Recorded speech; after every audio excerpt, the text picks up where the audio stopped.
ഹരിയോ. ഗുരുജിക്കും സഹസാധകർക്കും പ്രണാമം. സാധനയിൽ മാറ്റങ്ങളുണ്ടായ സമയം ആയിരുന്നു പോയ വർഷം. ജപത്തിൻ്റെയും സാധനയുടെയും പ്രാധാന്യം മനസ്സിലാക്കിയ സമയം.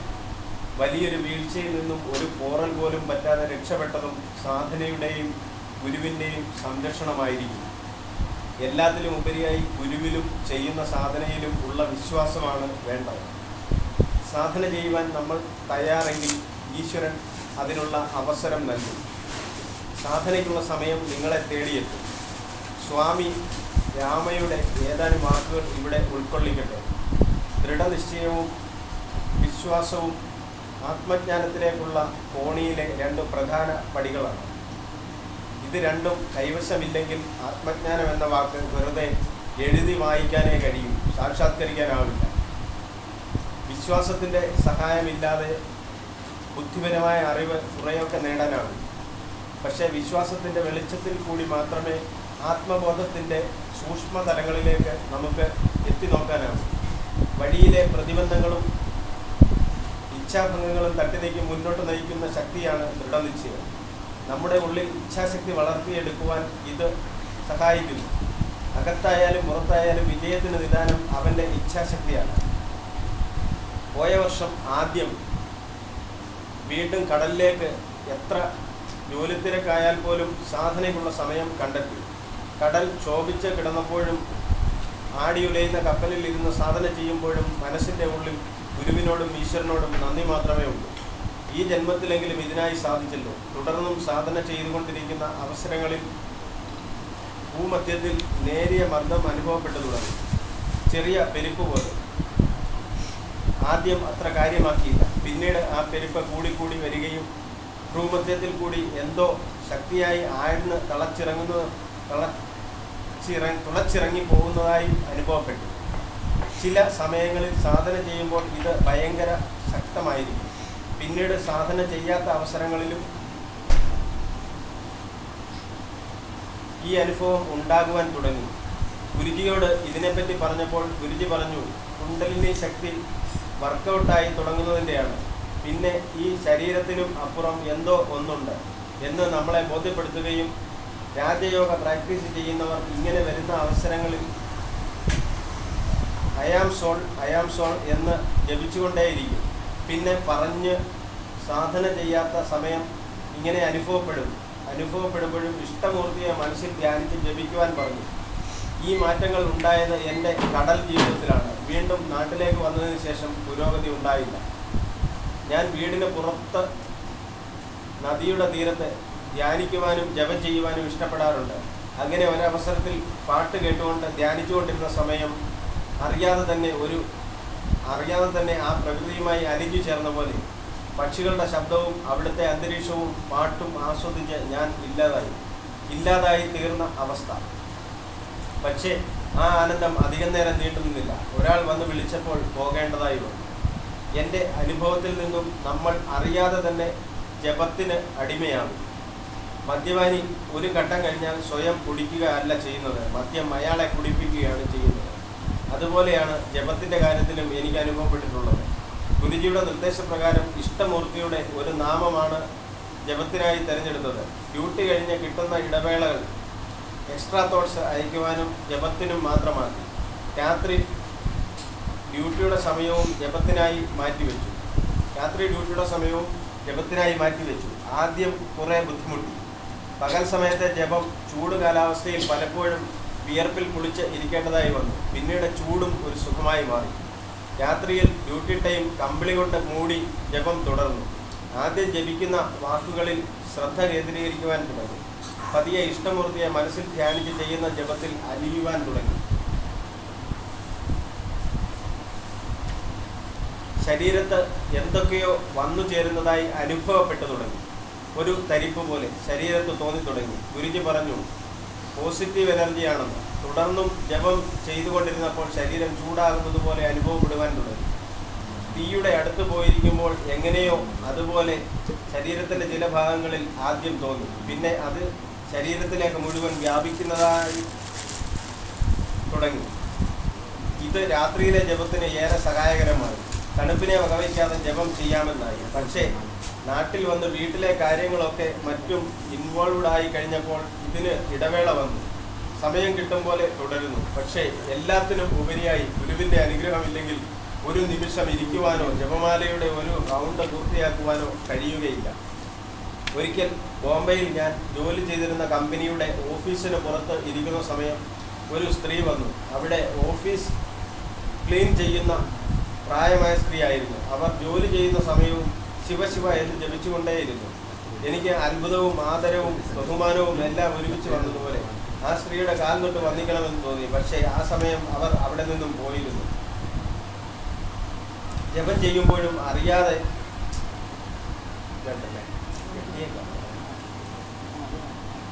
ഒരുപക്ഷെ ആ സമയം ജപത്തിനും മറ്റും പ്രാധാന്യം ഡെഡിക്കേറ്റഡുമായി ആയതുകൊണ്ടാവാം ഇങ്ങനെയുള്ള അനുഭവങ്ങൾ നേരിട്ട് അനുഭവിക്കാൻ കഴിഞ്ഞത്.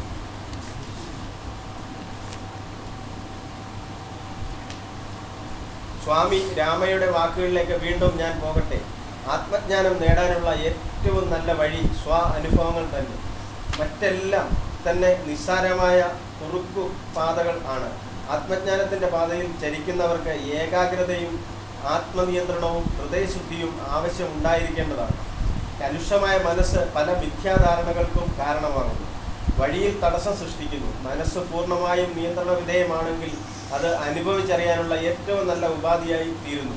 ജ്ഞാനത്തിൻ്റെ മൂല്യമറിയാനുള്ള അന്തിമ പരീക്ഷയാണ് നേരനുഭവം. സത്യം നിങ്ങൾ നേരിട്ടറിയുമ്പോൾ ഏറ്റവും മികച്ച തരത്തിലുള്ള ഉറപ്പാണ് നിങ്ങൾ നേരിട്ടിട്ടുള്ളത്.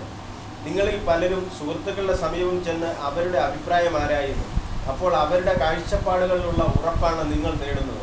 നിങ്ങൾ എന്ത് വിചാരിച്ചാലും മറ്റുള്ളവർ അതേ നിങ്ങൾ ആലോചിക്കുന്നതാണ് ശരി എന്ന് പറഞ്ഞുകൊണ്ട് യോജിക്കണമെന്നാണ് നിങ്ങൾ ആഗ്രഹിക്കുന്നത്. സത്യത്തെ നിങ്ങൾ നേരിട്ടറിയുമ്പോൾ അധ്യാപകരോ അയൽക്കാരോ അത് സാക്ഷ്യപ്പെടുത്തേണ്ടതില്ല. പുസ്തകങ്ങളിൽ നിന്നും അതിന് സ്ഥിരീകരണം നേടേണ്ടതില്ല. നിങ്ങളിൽ സംശയം നിലനിൽക്കുന്നിടത്തോളം നിങ്ങൾ ഇനിയും അറിയുവാനിരിക്കുന്നു എന്നാണ് അർത്ഥം. നിങ്ങളുടെ ഉള്ളിലെ സംശയം മുഴുവൻ നിവാരണം ചെയ്ത് സർവവും വ്യക്തമാകുന്നതുവരെ നേർ അനുഭവങ്ങളുടെ പാതയിൽ കൂടി ഗമിക്കൂ.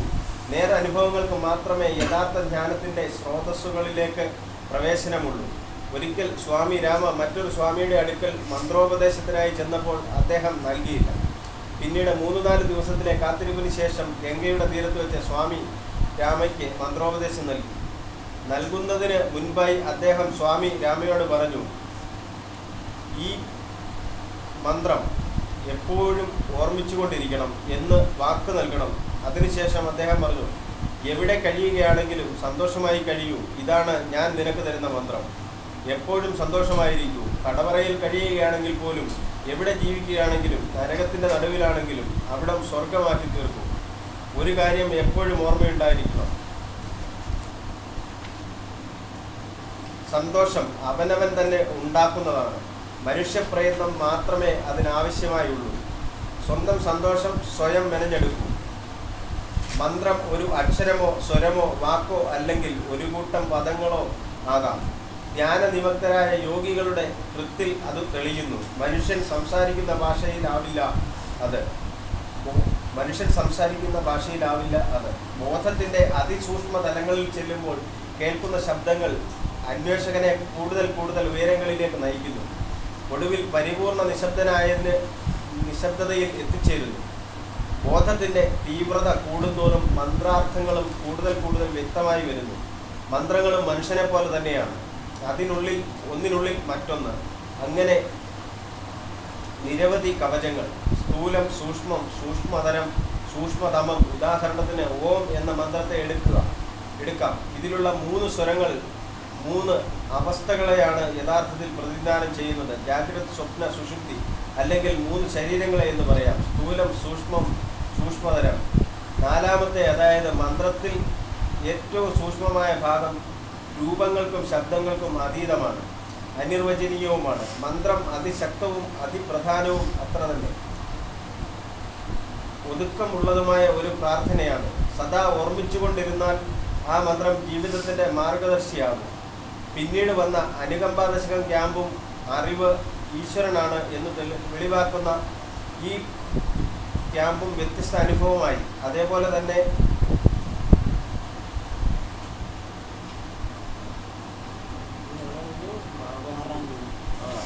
അതേപോലെ തന്നെ മാറാങ്കുഴി യാത്രയും ബൊമ്മക്കൊലുവും 2012 അത്ഭുതം എന്ന് തോന്നിയ സംഭവമാണ് ബൊമ്മക്കൊലു. ആദ്യമായി കണ്ടതും തലകറങ്ങി താഴെ വീഴുമെന്ന് തോന്നി. അദ്വൈത സിദ്ധാന്തത്തിൻ്റെ മറ്റൊരു പ്രകടിപ്പിക്കൽ വശം, പ്രത്യേകിച്ച് ഏറ്റവും മുകളിലായി സ്ഥാനം പിടിച്ചിരിക്കുന്ന കാളിയമ്മയെ കണ്ടപ്പോൾ താഴെ ഇരിക്കുന്നവരെ കണ്ട് ഞെട്ടണ്ട, എല്ലാം ഞാൻ തന്നെ എന്ന് പറയും പോലെ. ഏറ്റവും മുകളിൽ സ്ഥാനം പിടിച്ചിരിക്കുന്ന കാളിയമ്മയെ കണ്ടപ്പോൾ താഴെ ഇരിക്കുന്നവരെ കണ്ട് ഞെട്ടണ്ട, എല്ലാം ഞാൻ തന്നെ എന്ന് പറയും പോലെ ഓരോ ആളുകളുടെയും ജീവിത രീതി ഞങ്ങളെ പഠിപ്പിക്കുകയാണോ എന്ന് തോന്നിപ്പോകും വിധമായിരുന്നു മാറാങ്കുഴി യാത്ര. സുഭദ്രാമ്മയെ കൂടുതൽ അറിയുവാൻ ആ ഗ്രാമത്തെ സ്നേഹിച്ച കവിയും അദ്ദേഹത്തിൻ്റെ കവിതകളും ഗ്രാമത്തിൻ്റെ നിഷ്കളങ്കത നിറഞ്ഞ ചിരിയുള്ള കണ്ണനും സാഹസികത നിറഞ്ഞ യാത്രകളും മഞ്ചാടിയും കുന്നിക്കുരുവും പെറുക്കി ബാല്യകാലങ്ങളിലേക്ക് തിരിച്ചുപോയതും അറിയാതെ ഏകലവ്യനും ഋഷ്യശൃംഖനുമായതും മറക്കാൻ കഴിയാത്ത അനുഭവമായി. മറ്റൊരു കാര്യം കണ്ണൻ തോട്ട്സിൻ്റെ പ്രാധാന്യമാണ്. ചിരിപ്പിക്കുകയും ഒരേ സമയം ചിന്തിപ്പിക്കുകയും ചെയ്യുന്ന ചിന്തകൾ സഹസാധകരുമായി ചർച്ച ചെയ്യുമ്പോഴാണ് അതിൻ്റെ ഉള്ളടക്കം കൂടുതൽ മനസ്സിലാക്കുവാൻ സാധിക്കുന്നത്. ഈ ചെറിയ അനുഭവങ്ങൾ നിർത്തുന്നതിന് മുൻപ് സ്വാമി രാമയുടെ ഏതാനും വാക്കുകൾ കൂടി ചേർത്തുകൊള്ളട്ടെ. ആത്മജ്ഞാനത്തിൻ്റെ പാതയിലേക്ക് ഇറങ്ങിക്കൊണ്ടിരിക്കുന്നവർ നിശ്ചയമായും താഴ്മയുള്ളവരായിരിക്കണം. അഹങ്കാരം പ്രതിബന്ധങ്ങൾ സൃഷ്ടിക്കും, വിവേകം നഷ്ടപ്പെടുത്തും. സത്യാസത്യങ്ങൾ വേർതിരിച്ചറിയാനുള്ള കഴിവിൻ്റെ സൂക്ഷ്മത നഷ്ടപ്പെട്ടാൽ ബുദ്ധി വേണ്ട വിധം പ്രവർത്തിക്കാതാകും. അതോടുകൂടി മനസ്സിന് വ്യക്തതയും ഇല്ലാതാകും. ലേഖാവൃതമായ മനസ്സ് ആത്മജ്ഞാനത്തിൻ്റെ പാതയിൽ യാതൊരു പ്രയോജനവും ഇല്ലാത്ത ഒരു ഉപകരണമായി തീരുന്നു. മനസ്സ് കർമ്മോന്മുഖമായിരിക്കണം, അതേസമയം വൈരാഗ്യവും ഉണ്ടായിരിക്കണം. ഇത് രണ്ടും ഒന്നു ചേരുമ്പോഴേ ജീവിതം അതിൻ്റെ പൂർണ്ണത കൈവരിക്കുന്നുള്ളൂ. കർമ്മങ്ങളല്ല ഉപേക്ഷിക്കേണ്ടത്, മനസ്സിൽ അതിൻ്റെ ഫലത്തെക്കുറിച്ചുണ്ടാകുന്ന മോഹങ്ങളും പ്രതീക്ഷകളുമാണ്. സ്നേഹത്തിൻ്റെ തൈലം പുരട്ടി മൃദുവാക്കിയ പ്രവൃത്തികൾ അനന്ത ചൈതന്യത്തിൻ്റെ ഒരു മിന്നൽ കാട്ടിത്തരുന്നു, നിത്യമായ ആനന്ദം പ്രദാനം ചെയ്യുന്നു. ഹരിയോം.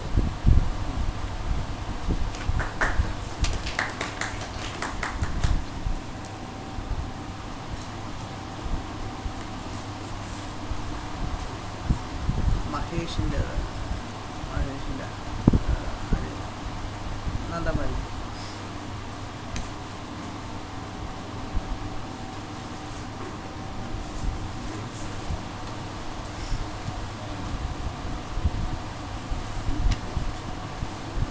ഗുരുജിക്കും സഹസാധകർക്കും നമസ്കാരം. അനന്തവും വിശാലവുമായ ആത്മീയ ലോകത്തേക്ക് നാം ഏവരും കടന്നു വന്നതിൻ്റെയും നാം ഓരോരുത്തരുടെയും ആത്മീയ പുരോഗതി സ്വയം വിലയിരുത്തുന്നതിനും മറ്റുള്ള സാധകരുടെ ആത്മീയ അനുഭവങ്ങൾ അറിയുന്നതിനും ഇങ്ങനെ ഒരു വേദി ഒരുക്കി തന്ന ഗുരുജിക്ക് 1000 പ്രണാമം. ആത്മീയ സാധന ലോകത്തേക്ക് ഞാൻ കടന്നു വന്നിട്ട് ഏകദേശം 8 വർഷമായെങ്കിലും ഇന്നും അതിൻ്റെ പടിവാതിൽ തന്നെ നിൽക്കുന്നതായിട്ടാണ് എനിക്ക് സ്വയം തോന്നുന്നത്. ഓരോ ദിവസം അതിൻ്റെ വിശാലത കൂടി വരുന്നതായി തോന്നുന്നു. ഗുരുജിയുടെ ചിന്തകളും സാധന ക്യാമ്പും എല്ലാം അതിന് ശക്തി കൂടുന്നു.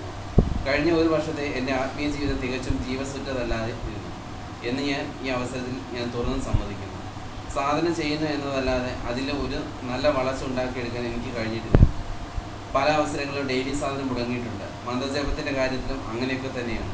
ഭൗതികമായ പല പ്രശ്നങ്ങളും അലട്ടുമ്പോൾ സാധനയുടെയും ആത്മീയതയുടെയും കാര്യം തന്നെ മറന്നു പോകുന്ന അവസ്ഥ. സത്സംഗത്തിലും ക്യാമ്പിലും പങ്കെടുക്കാൻ പലപ്പോഴും കഴിയാത്തതുകൊണ്ട് ഒരുപാട് നഷ്ടങ്ങൾ എനിക്ക് കഴിഞ്ഞ വർഷങ്ങളുണ്ടായി. എന്നാലും ഈ കൂട്ടായ്മയിൽ നിൽക്കാനും തുടർന്നു പോകുവാനും എന്നെ സഹായിക്കുന്നത് ഗുരുജിയുടെ ചിന്തകളും ഈശ്വര കൃപയുമാണ്. എൻ്റെ സാധനയിൽ എപ്പോഴും ഏറ്റവും പ്രധാനപ്പെട്ടത് ലളിതാ സഹസ്രനാമവും അർത്ഥവും എല്ലാ സാധകർക്കും ഡെയിലി അയക്കുന്നതാണ്. കഴിഞ്ഞ 2 വർഷമായി അത് തുടരുന്നു. ആത്മീയ പുസ്തകങ്ങൾ കുറേ വായിക്കാൻ കഴിഞ്ഞ വർഷം സാധിച്ചു. അവധൂത് സ്പിരിച്വൽ ലൈബ്രറി മറ്റ് സാധകർ എങ്ങനെ ഉപയോഗപ്പെടുത്തിയെന്ന് എനിക്കറിയില്ല.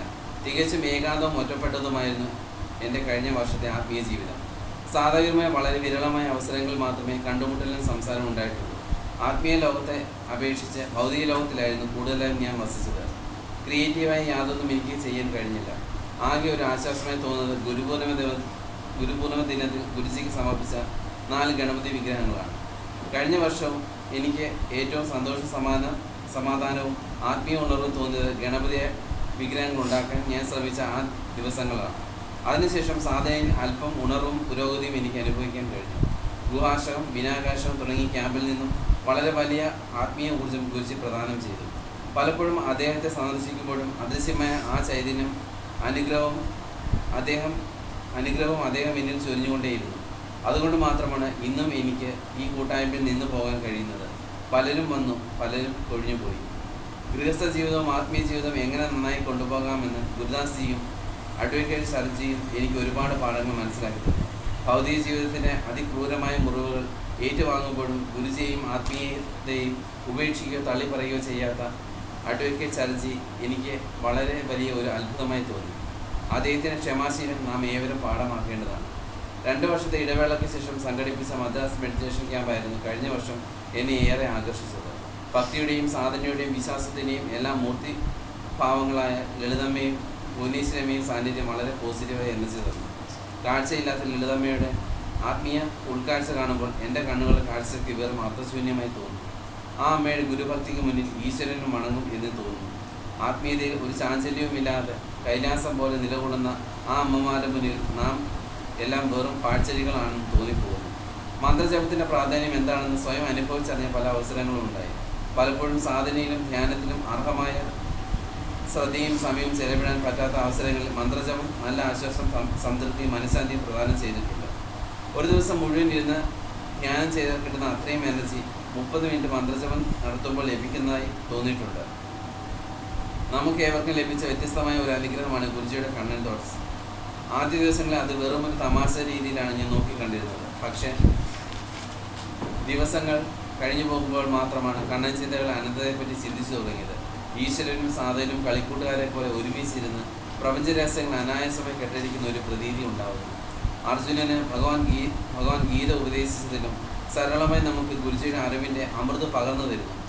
ഈ ആധുനിക ലോകത്തിൽ ജീവിക്കുന്ന നമുക്ക് ഗുരുജി നൽകിയ മോഡേൺ ഭഗവത്ഗീതയാണോ കണ്ണൻ ചിന്തകൾ എന്ന് പലപ്പോഴും തോന്നിപ്പോകുന്നു.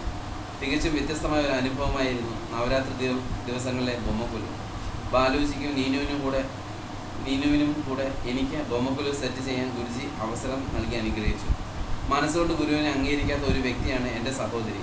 എങ്കിലും ബൊമ്മക്കുലു കാണാൻ ഗുരുജിയുടെ വീട്ടിൽ എന്നോടൊപ്പം അവൾ വന്നത് കഴിഞ്ഞ വർഷത്തെ ഏറ്റവും വലിയ അത്ഭുതമായിരുന്നു എനിക്ക്.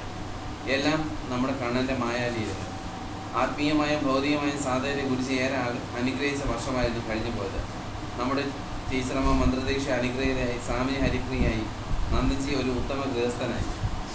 ആത്മീയ പുസ്തക പാരായണം ഒരു സാധകനെ സംബന്ധിച്ച് വളരെ പ്രധാനമായ ഒരു ജീവിതശൈലിയാണെന്ന് എനിക്ക് മനസ്സിലായി. അതുവഴി മാത്രമേ നമുക്ക് ജ്ഞാനം കൈവരിക്കാൻ സാധിക്കുകയുള്ളൂ. സാധനയും ധ്യാനവും പരിശീലിക്കുന്ന ഒരു സാധകന് വളരെ വലിയ ഒരു ബൂസ്റ്റിംഗ് ആണ് സ്വാധ്യായം വഴി ലഭിക്കുന്നത്. നമ്മുടെ ലക്ഷ്യബോധത്തെ ഉറപ്പിക്കാനും മാർഗത്തെ സാധൂകരിക്കാനും മുദ്രയിൽ ഒരു വലിയ ഉപാധിയാണ്. ഒരു ഏകാന്ത സാധനാകൂ എന്ന് ഗുരു നമ്മളോട് എപ്പോഴും പറയാറുണ്ട്. ഒരു ഇത്തിൽക്കണി പോലെ നിൽക്കാതെ ഒരു വടവൃക്ഷത്തെ പോലെ നാം ഓരോരുത്തരും വളർന്ന് പന്തലിക്കാൻ അദ്ദേഹം ആഗ്രഹിക്കുന്നു. ഈ പുതിയ വർഷത്തിൽ നാം എല്ലാവർക്കും അതിനുള്ള ശ്രമം തുടങ്ങാം. നമുക്ക് എല്ലാവർക്കും അതിന് സാധിക്കും. തീർച്ച ഗുരുവിൻ്റെ അഖണ്ഡമായ അനുഗ്രഹം നമ്മുടെ കൂടെ എപ്പോഴും ഉള്ളപ്പോൾ നമുക്കൊന്നും ഭയക്കേണ്ട കാര്യമില്ലല്ലോ. Hari. നീനുണ്ട്.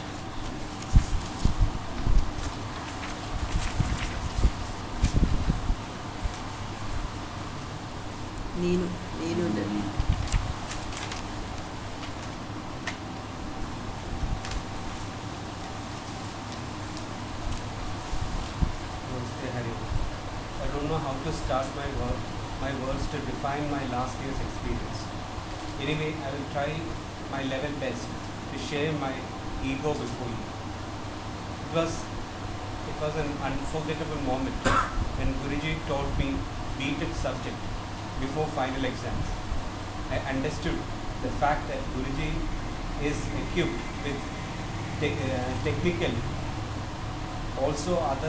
technical knowledge also other than spiritual. It made it simple for me to prepare for the final exam, and because of his blessings all the exams went well. After exam I ran here and there for job but failed to get the right job. Also had a jump to Bombay. There also I failed. Then I was taught by him to be patient and keep working. He taught me to think positively and do my duties systematically then opportunities will come towards us. Like that, now I got job, and wonderful fact is that I saw the same idol of Saraswati in office, which which Guruji gave me 5 years before. I understood this is my path to my career and got knowledge of Almighty's planning. I remember the days with him in Vellaini, Kayal, admiring the beauty of nature. We can call it a spiritual beauty in whole. Sunsets, color change of groundwater, the breezes which touches our soul. I cannot write the experience right up without including my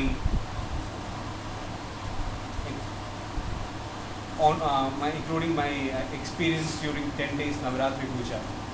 I feel sad that I could not come there for 10 days, but I managed to be there for 4 days. But that was a great positive filled power, touched atmosphere, where I could see the Almighty Kaliamma at center with her companions all together in front, blessings to her, bestowing blessings to her children, and doing meditation there on these days made me know how much powerful she is. I want to include my love failure. Maybe this is not a spiritual experience for a common person, but for me, anything which gives some knowledge about mind as spiritual experience. I realized the intensity of mind influence our body during those days of love failure. Guruji taught points to overcome from such situations, which makes us unstable. I don't have the habit of reading books, but most of my knowledge getting from my own real life book, especially knowledge of mind. I am thankful to that girl giving me such experience, which helped me to walk towards the real truth and realize the fact nothing is permanent other than Supreme Soul. One of the best thoughts I would like to include with my write-up is keep yourself busy with something, because a busy person never gets time to be unhappy. Our mind has so many reasons to become unhappy. If you are engaged in something, the other person's mind will not get time to find problems and pass the message to make us unhappy. There are so many other thoughts, but I cannot include the whole in this. But this one is more has influenced me more than anything else. Namaste, thank you. Wishing may God help us all to realize the real lies with our real eyes. Hari Om.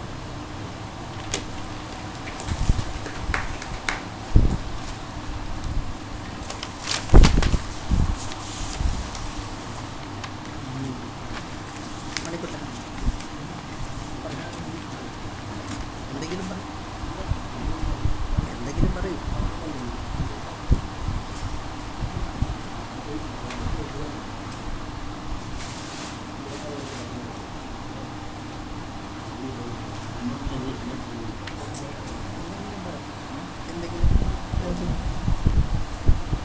ഞാൻ ഒരു വർഷമായിട്ട് നമ്മൾ ഇതിനെപ്പറ്റി ഒന്നും എഴുതിയിട്ടില്ല. പിന്നെ കുറച്ച് എന്താ പറയണ്ടേ, കുറേ നമ്മളുള്ള കുറേ പോരുകളുണ്ട്, അത് മാത്രമേ എഴുതിയിട്ടില്ല. അല്ലാതെ നമ്മളൊന്നും എഴുതിയിട്ടില്ല. എഴുതാൻ പറ്റിയ സാഹചര്യമല്ലായിരുന്നു, അതും പറയാം. ഇത് യാതൊരു ബുദ്ധിമുട്ടില്ല. വായിക്കണം. എൻ്റെ പ്രിയ സാധകരെ, നമ്മുടെ സാധനാനുഭവങ്ങൾ പങ്കുവെക്കുകയാണെങ്കിൽ ഇപ്പം വളരെ കുറവാണ്. കാര്യം എൻ്റെ ഗുരുജിയോട് അല്പം ഒന്ന് അകന്നു നിന്നു എന്നേ എനിക്കറിയൂ. ഗുരുജിയുടെ ശകാരവും എൻ്റെ വീർമൂട്ടലും. ഈ അടുത്ത സമയങ്ങളിൽ ഗുരുവായിട്ട് എന്തെങ്കിലും ഒരു കാരണം വരുത്തി അദ്ദേഹത്തിൻ്റെ വായിൽ നിന്ന് സരസ്വതി കേട്ടില്ലെങ്കിൽ എനിക്ക് ഉറക്കമില്ലാത്ത പോലെയാണ്. എന്ന് വെച്ചാൽ അദ്ദേഹത്തോട് പ്രത്യേകിച്ച് ദേഷ്യമൊന്നുമില്ല, ഗുരുജിയുടെ പ്രാധാന്യം അറിയാഞ്ഞിട്ടുമല്ല. പിന്നെ എന്താണ്, എനിക്ക് തന്നെ നിശ്ചയമില്ല. ഗുരുജി ഒന്ന് പറയും, ഞാൻ രണ്ട് പറയും, അങ്ങനെ പോവുകയായിരുന്നു. എന്നാൽ ഇപ്പം അത് വളരെ രമ്യതയിലാണ്. ഇതൊക്കെ ആദർശ ശക്തിയുടെ പ്രകമ്പനങ്ങളാണ്. അതിനെ മനസ്സിലാക്കാൻ സാധിക്കുന്നില്ല. പണ്ട് ഗുരുജി ഇങ്ങനെ ചെയ്യണം എന്ന് ഞാൻ ആഗ്രഹിക്കുമായിരുന്നു. ഇപ്പം നമ്മൾ ഗുരുജി പറയുന്നത് ശ്രദ്ധിക്കാറേ ഇല്ല, ഗുരുജി ചെയ്യുന്നത് ശ്രദ്ധിക്കാറേ ഇല്ല. എന്ന് വെച്ചാൽ അദ്ദേഹമായിട്ട് എടുക്കുന്ന തീരുമാനങ്ങളിൽ കൈയെടുത്താറില്ല എന്ന് സാരം.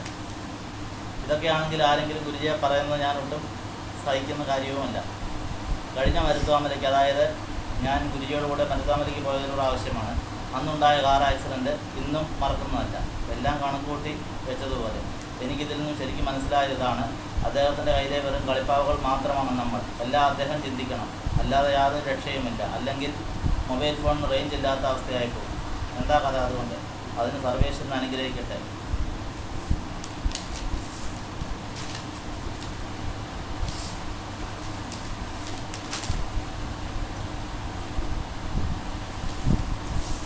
ഒരു കാര്യം ഉറപ്പാണ്, നമ്മളും ഗുരുജിയും തമ്മിൽ ഒഴിച്ചുകൂടാൻ പറ്റാത്ത ഒരു ബന്ധം ജന്മജന്മാന്തരമായി ഉണ്ടാവും. അല്ലെങ്കിൽ ഇങ്ങനെയൊക്കെ വരില്ലല്ലോ. സാധനയിൽ എന്തെങ്കിലും ഒരു പ്രശ്നം ഉണ്ടായാൽ, അല്ലെങ്കിൽ സാധകരിൽ നിന്ന് എനിക്ക് ഇഷ്ടമല്ലാത്തത് സംഭവിച്ചാൽ അത് നേരെ ഗുരുജിയിലേക്കാണ് പോകുന്നത്. ഗുരുജി ഒന്ന് പറയും, ഉടനെ രണ്ട് പറയും. അവസാനം കുറച്ച് വഴക്കുകൾ കിട്ടും, പിന്നെ സമാധാനമാവും. അതിൻ്റെ കാര്യവും അറിയില്ല. പിന്നെ ഇതിനിടെ ഒരു തമാശ, എനിക്കൊരു തലവേദന, അന്ന് സത്സംഗവുമുണ്ട്. അപ്പോൾ നമ്മൾ ഗുരുജിയോട് ചോദിച്ചു, ഇന്ന് നമ്മൾ സത്സംഗത്തിൽ പോകാതിരുന്നോട്ടെ, കേന്ദ്രം സത്സംഗം മുടക്കരുത്. എനിക്ക് അല്പം ദേഷ്യം വന്നു, എങ്കിലും ഞാൻ ഗുരുജിയുടെ വാക്കനുസരിച്ചു. അപ്പം ഗുരു എൻ്റെ ദേഷ്യം കൂട്ടാനാവാം നന്ദൻ എന്ന സാധകനോട് നമ്മളുണ്ടോ എന്ന് വിളിച്ചു ചോദിച്ചിരിക്കുന്നു. ലോകം നിലനിൽക്കുന്ന വലിയ ശക്തി നമ്മുടെ ഗുരുജിയ നേതാർത്ഥ്യം പൂർണ്ണമായും മനസ്സിലാക്കിയപ്പെടുന്ന അനുഭവമാണ്.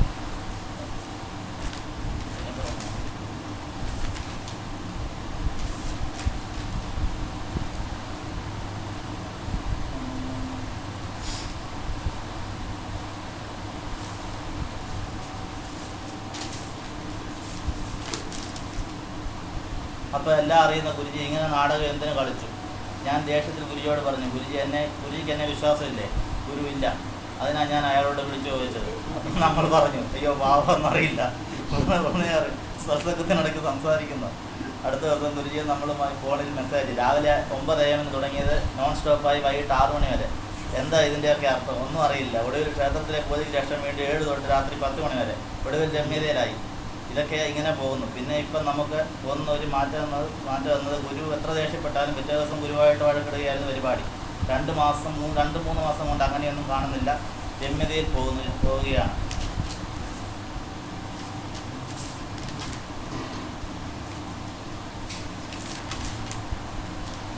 ലോകം മുഴുവൻ നിറഞ്ഞു നിൽക്കുന്ന ആ വലിയ ശക്തി നമ്മുടെ ഗുരുജിയാണ് എന്ന യാഥാർത്ഥ്യം പൂർണ്ണമായും മനസ്സിലാക്കിയെടുക്കാൻ നമ്മൾ പെടുന്ന പാട് അതൊരു അനുഭവമാണ്. എക്സാമ്പിൾ, ഒരു ക്യാമ്പിൽ ഗുരുജി ഒരു കഥ പറഞ്ഞു.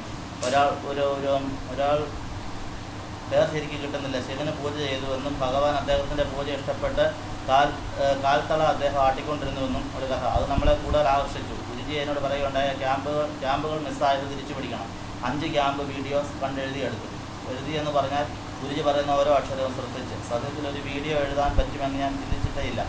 5 എണ്ണം വരെ എഴുതിയെടുത്തു. അങ്ങനെ എങ്ങനെയെന്ന് ഇന്നും അറിയില്ല.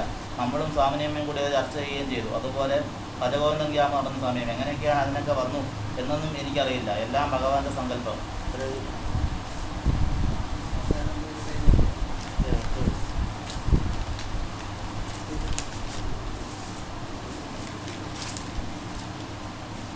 പിന്നെ ഒരു ദിവസം ഗുരുദാസ്ജി നമ്മുടെ കൂടെ വന്നു. അന്ന് ക്ഷേത്രത്തിൽ ഉത്സവമാണ്. അച്ഛന് തീരെ സുഖമല്ല. ഞാനും ഗുരുദാസും കൂടി വേണം നടത്തിക്കൊള്ളണമെന്ന് അച്ഛൻ. ഉത്സവം നടത്തിക്കൊള്ളണമെന്ന് അച്ഛൻ. അപ്പം ഗുരുദാസ് നമ്മുടെ ശിരസ്കൻ കുളിക്കാൻ നോക്കി. ഗുരുജി ഒന്നും തോർത്ത് കാണുന്നില്ല. ആ തോർത്ത് എന്ത് ചെയ്യുക എന്നൊക്കെ എനിക്ക് ആകെ ദേഷ്യം വന്നു. ഗുരുദാസ് വേറെ ഒരു തോർത്തെടുക്കുക. ഇനി നിമിഷത്തിൽ ഇങ്ങനെ തുടങ്ങാതെ ഒടുവിൽ തപ്പിയെടുത്തു. എന്നിട്ട് നമ്മൾ ഗുരുദാസിനോട് പറഞ്ഞു, ഇതൊടുത്ത് കുളിക്കുക. ഗുരുദാസ്, നീ എനിക്കും പണി പഠിച്ചു എന്ന് അടങ്ങുമല്ലേ? സത്യത്തിൽ അങ്ങനെ ചിന്തിച്ച് പറഞ്ഞതൊന്നുമല്ല. ഗുരുവിൻ്റെ തോർത്തിന് വരെ ഇത്ര പ്രാധാന്യമുണ്ടെന്ന് അതുകൊണ്ട് മനസ്സിലാക്കാം. എഴുതിയില്ല ഗുരു.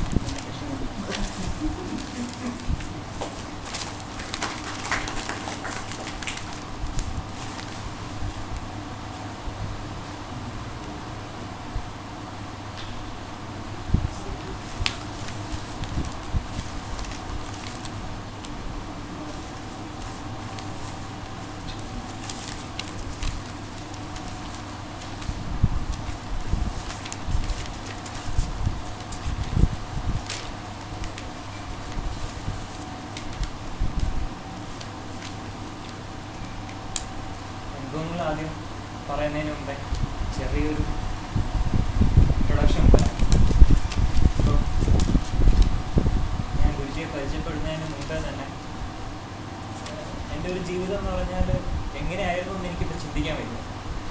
അപ്പോൾ ഏതോ ഒരു രീതിയിൽ അങ്ങ് പൊയ്ക്കൊണ്ടിരിക്കുകയായിരുന്നു. ഭക്തി ഉണ്ടോ എന്ന് ചോദിച്ചാൽ ഭക്തിയുണ്ട്, ഇല്ലേന്ന് ചോദിച്ചാൽ ഇല്ലാതാണ്. എന്നുവെച്ചാൽ അതൊരു ചെറിയൊരു ബാക്ക്ഗ്രൗണ്ട് ഉണ്ട്, ഒരു അപ്പൂപ്പൻ്റെയും അച്ഛൻ്റെയും ഒക്കെ ഒരു ചെറിയൊരു ബാക്ക്ഗ്രൗണ്ട് ഉണ്ട്. ഭക്തിയുടെ ഒരു അവരൊക്കെ ഒരു സ്പിരിച്വൽ ലെവലിൽ ഇങ്ങനെ പോകുന്നൊരു രീതിയാണ്. അപ്പോൾ അത് കണ്ട് വളർന്ന് അവരുടെ ഒരു സിസ്റ്റമാണ് ഞാൻ ഫോളോ ചെയ്തുകൊണ്ട് തന്നെ. അപ്പോൾ അതാണ് ശരി, എല്ലാം അതാണ് ശരി എന്നുള്ള രീതിയിലാണ് എൻ്റെ ഒരു കാഴ്ചപ്പാട്. അപ്പോൾ ഇതിങ്ങനെ തുടർന്ന് എൻ്റെ ഒരു ജീവിതത്തിൻ്റെ ഒരു ഭാഗമായിട്ട് ഇങ്ങനെ പൊയ്ക്കൊണ്ടിരിക്കുകയായിരുന്നു. അതിൻ്റെ കൂടെ തന്നെ എൻ്റേതായിട്ടുള്ള കുറച്ച് കാഴ്ചപ്പാടുകളും അതിൽ നിന്ന് തന്നെ കയറി വന്നു. അപ്പം അതിങ്ങനെ തുടർന്നു. 12ാം ക്ലാസ് അങ്ങനെ 10-20 വയസ്സൊക്കെ ആയിക്കഴിഞ്ഞു, 22 അങ്ങനെ പോയി. ഇപ്പോഴാണ് 2009 കാലഘട്ടങ്ങളിൽ എന്താണ് ഞാൻ ഇദ്ദേഹമായിട്ട് പരിചയപ്പെടുന്നത്. ആ സമയത്തൊക്കെ ഞാൻ ഇതിൻ്റെയൊക്കെ ഒരു മനസ്സിൻ്റെ ഒരു വേറൊരു രീതിയിൽ ഇങ്ങനെ പൊയ്ക്കൊണ്ടിരിക്കുകയായിരുന്നു. പല രീതിയിലുള്ള ചിന്തകളുടെ ചിന്താവിഷനായ ഒരു ബാലു എന്ന് വേണമെങ്കിൽ പറയാം. ചുമ്മാ ഇങ്ങനെ ചിന്തിച്ച് കൂട്ടി ഇങ്ങനെ പൊയ്ക്കൊണ്ടിരിക്കുന്ന ഒരു അവസ്ഥയായിരുന്നു. എനിക്ക് എൻ്റേതായിട്ടുള്ള ഒരു തീരുമാനം എടുക്കാനോ അല്ലെങ്കിൽ എന്താണ് ശരി എന്താണ് തെറ്റ് എന്നൊന്നും എനിക്കറിയില്ല. അച്ഛൻ്റെയും അമ്മയുടെയും കീഴിൽ അല്ലെങ്കിൽ അവരൊക്കെ പറയുന്ന എന്താണോ അതനുസരിച്ച് പോകുക. അതിലാണ് ഞാനൊരു സന്തോഷം കണ്ടെത്തിയത്. സന്തോഷം എന്നല്ല, എനിക്കറിയില്ല എന്താണ് ചെയ്യേണ്ടതെന്ന്. ലോകത്തെക്കുറിച്ച് ഒരു കാഴ്ചപ്പാടും ഇല്ല. എന്നുവെച്ചാൽ വീട്ടിൻ്റെ അകത്തായിരുന്നു, ആ 4 വീട്ടിൻ്റെ അകത്ത് മാത്രം നിന്നുള്ളൊരു ജീവിതം. 4 പേരെ ഞാൻ കണ്ടിട്ടുള്ളൂ, അച്ഛൻ, അമ്മ, അനിയൻ, പിന്നെ ഞാൻ. ഇത്രയേ ഉള്ള എൻ്റെ ജീവിതം. പിന്നെ സ്കൂളിൽ പോകും വരും, കോളേജിൽ പോകും വരും, പിന്നെ അടുത്തുള്ള 1-2 സുഹൃത്തുക്കൾ, ചുരുക്കം ചില സുഹൃത്തുക്കൾ, വിരലിൽ എണ്ണാവുന്നവരേ ഉള്ളൂ, 4-5 പേരേ ഉള്ളൂ.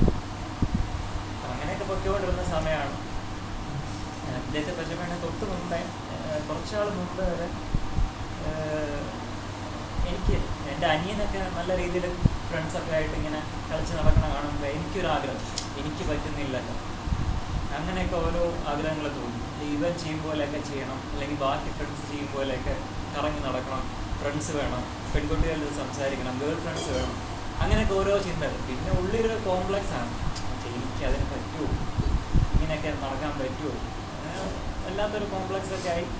പിന്നെ ഞാൻ പതുക്കെ എൻ്റെ ആ ഇതുവരെ ചെയ്തുകൊണ്ട് വന്ന ആ ഒരു ലൈഫ് സ്റ്റൈലിൽ നിന്ന് കുറച്ചൊന്ന് മാറി. എന്തായാലും ഒന്ന് ഇറങ്ങി ജീവിക്കണ്ടേ, അല്ലെങ്കിൽ ഈ ആഗ്രഹങ്ങൾ വെച്ചുകൊണ്ടിരിക്കുന്ന എന്തിനാ, ഇറങ്ങാം, എല്ലാവരും ചെയ്യും പോലെ ഞാനും ചെയ്യാമെന്ന് വെച്ച് ആ ഒരു സിസ്റ്റമാറ്റിക് ലൈഫ് കൊണ്ടുവന്നതിൽ നിന്നും വ്യത്യസ്തമായിട്ട് ഞാൻ എൻ്റെ ഒരു രീതിക്ക് അങ്ങ് ഇറങ്ങി കുറേ ഫ്രണ്ട്സായി, പല രീതിയിലുള്ള ഫ്രണ്ട്സുകളായി, പല തരത്തിലുള്ള ഫ്രണ്ട്സുകളായി. അവരുടെ കൂടെ എല്ലാം ഇങ്ങനെ കറങ്ങി നടന്നു. ഇവിടെയൊക്കെ വീട്ടിൽ നല്ല വിഷമമായിരുന്നു അച്ഛനും അമ്മയ്ക്കും ഒക്കെ, കുറേയേറെ വിഷമിപ്പിക്കേണ്ടി വന്നിട്ടുമുണ്ട്. പക്ഷേ അപ്പോഴൊന്നും എൻ്റെ തലയിൽ വേറെ ഒന്നും നിൽക്കുന്നില്ല. എനിക്ക് എന്താണോ വേണ്ടത് അത് കിട്ടണം, എൻജോയ്മെൻറ്റ്. ആ ഒരു എന്താണ് ലൈഫ്, അല്ലെങ്കിൽ എന്താണ് ഒരു ലോകം, ഈ ഒരു അല്ലാതെ എന്താണ് ഒരു ലോകം എന്ന് എനിക്കറിയണം. അപ്പം അതിനുവേണ്ടി ഞാൻ എന്നെ ചുമ്മാ അങ്ങ് ഇറങ്ങി തിരിക്കുകയാണ്. എനിക്ക് അറിഞ്ഞൂടെ ഞാൻ ഇങ്ങനെയൊക്കെ നടന്നിട്ടുണ്ട് എന്നുള്ള കാര്യം. പക്ഷെ അങ്ങനെ കുറേ അനുഭവങ്ങളായി. നല്ല അനുഭവങ്ങൾ ഉണ്ടായിട്ടുണ്ട്, ചീത്ത അനുഭവങ്ങൾ ഉണ്ടായിട്ടുണ്ട്. അതിൽ പക്ഷേ കൂടെ വിടാതെ പിന്തുടർന്ന് പോകുന്ന ചീത്ത അനുഭവങ്ങൾ, ഇതുവരെയും വിടാതെ പിന്തുടർന്ന ചീത്ത അനുഭവങ്ങൾ. ബാക്കി നല്ലതെല്ലാം ഞാൻ മറന്നു തോന്നി. പക്ഷെ ഇതാണ് എനിക്ക് സ്റ്റിക്ക് ഓൺ ചെയ്ത് നിൽക്കുന്നത് എൻ്റെ മനസ്സിൽ. അപ്പം അത് കുറേ തടസ്സങ്ങൾ ഉണ്ടാകുന്നുണ്ട്. അതിൽ ഞാൻ ശ്രമിക്കുന്നുണ്ട് അത് മാറ്റാൻ.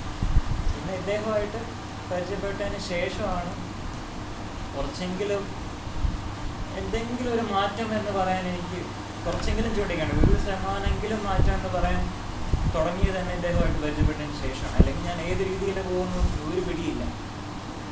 പിന്നെ അങ്ങനെ ഇതുമായിട്ട് നടന്നു, ഗൾഫിൽ പോയി, അവിടുത്തെ കുറേ അനുഭവങ്ങൾ പഠിച്ചു. എൻ്റെ ഇടയ്ക്ക് പ്രേമത്തിൽ ആയി, അതിൻ്റെയും കുറേ അനുഭവങ്ങൾ പഠിച്ചു. ഇതിനെല്ലാം ഓരോന്നിങ്ങനെ പഠിച്ച് വരുന്നു.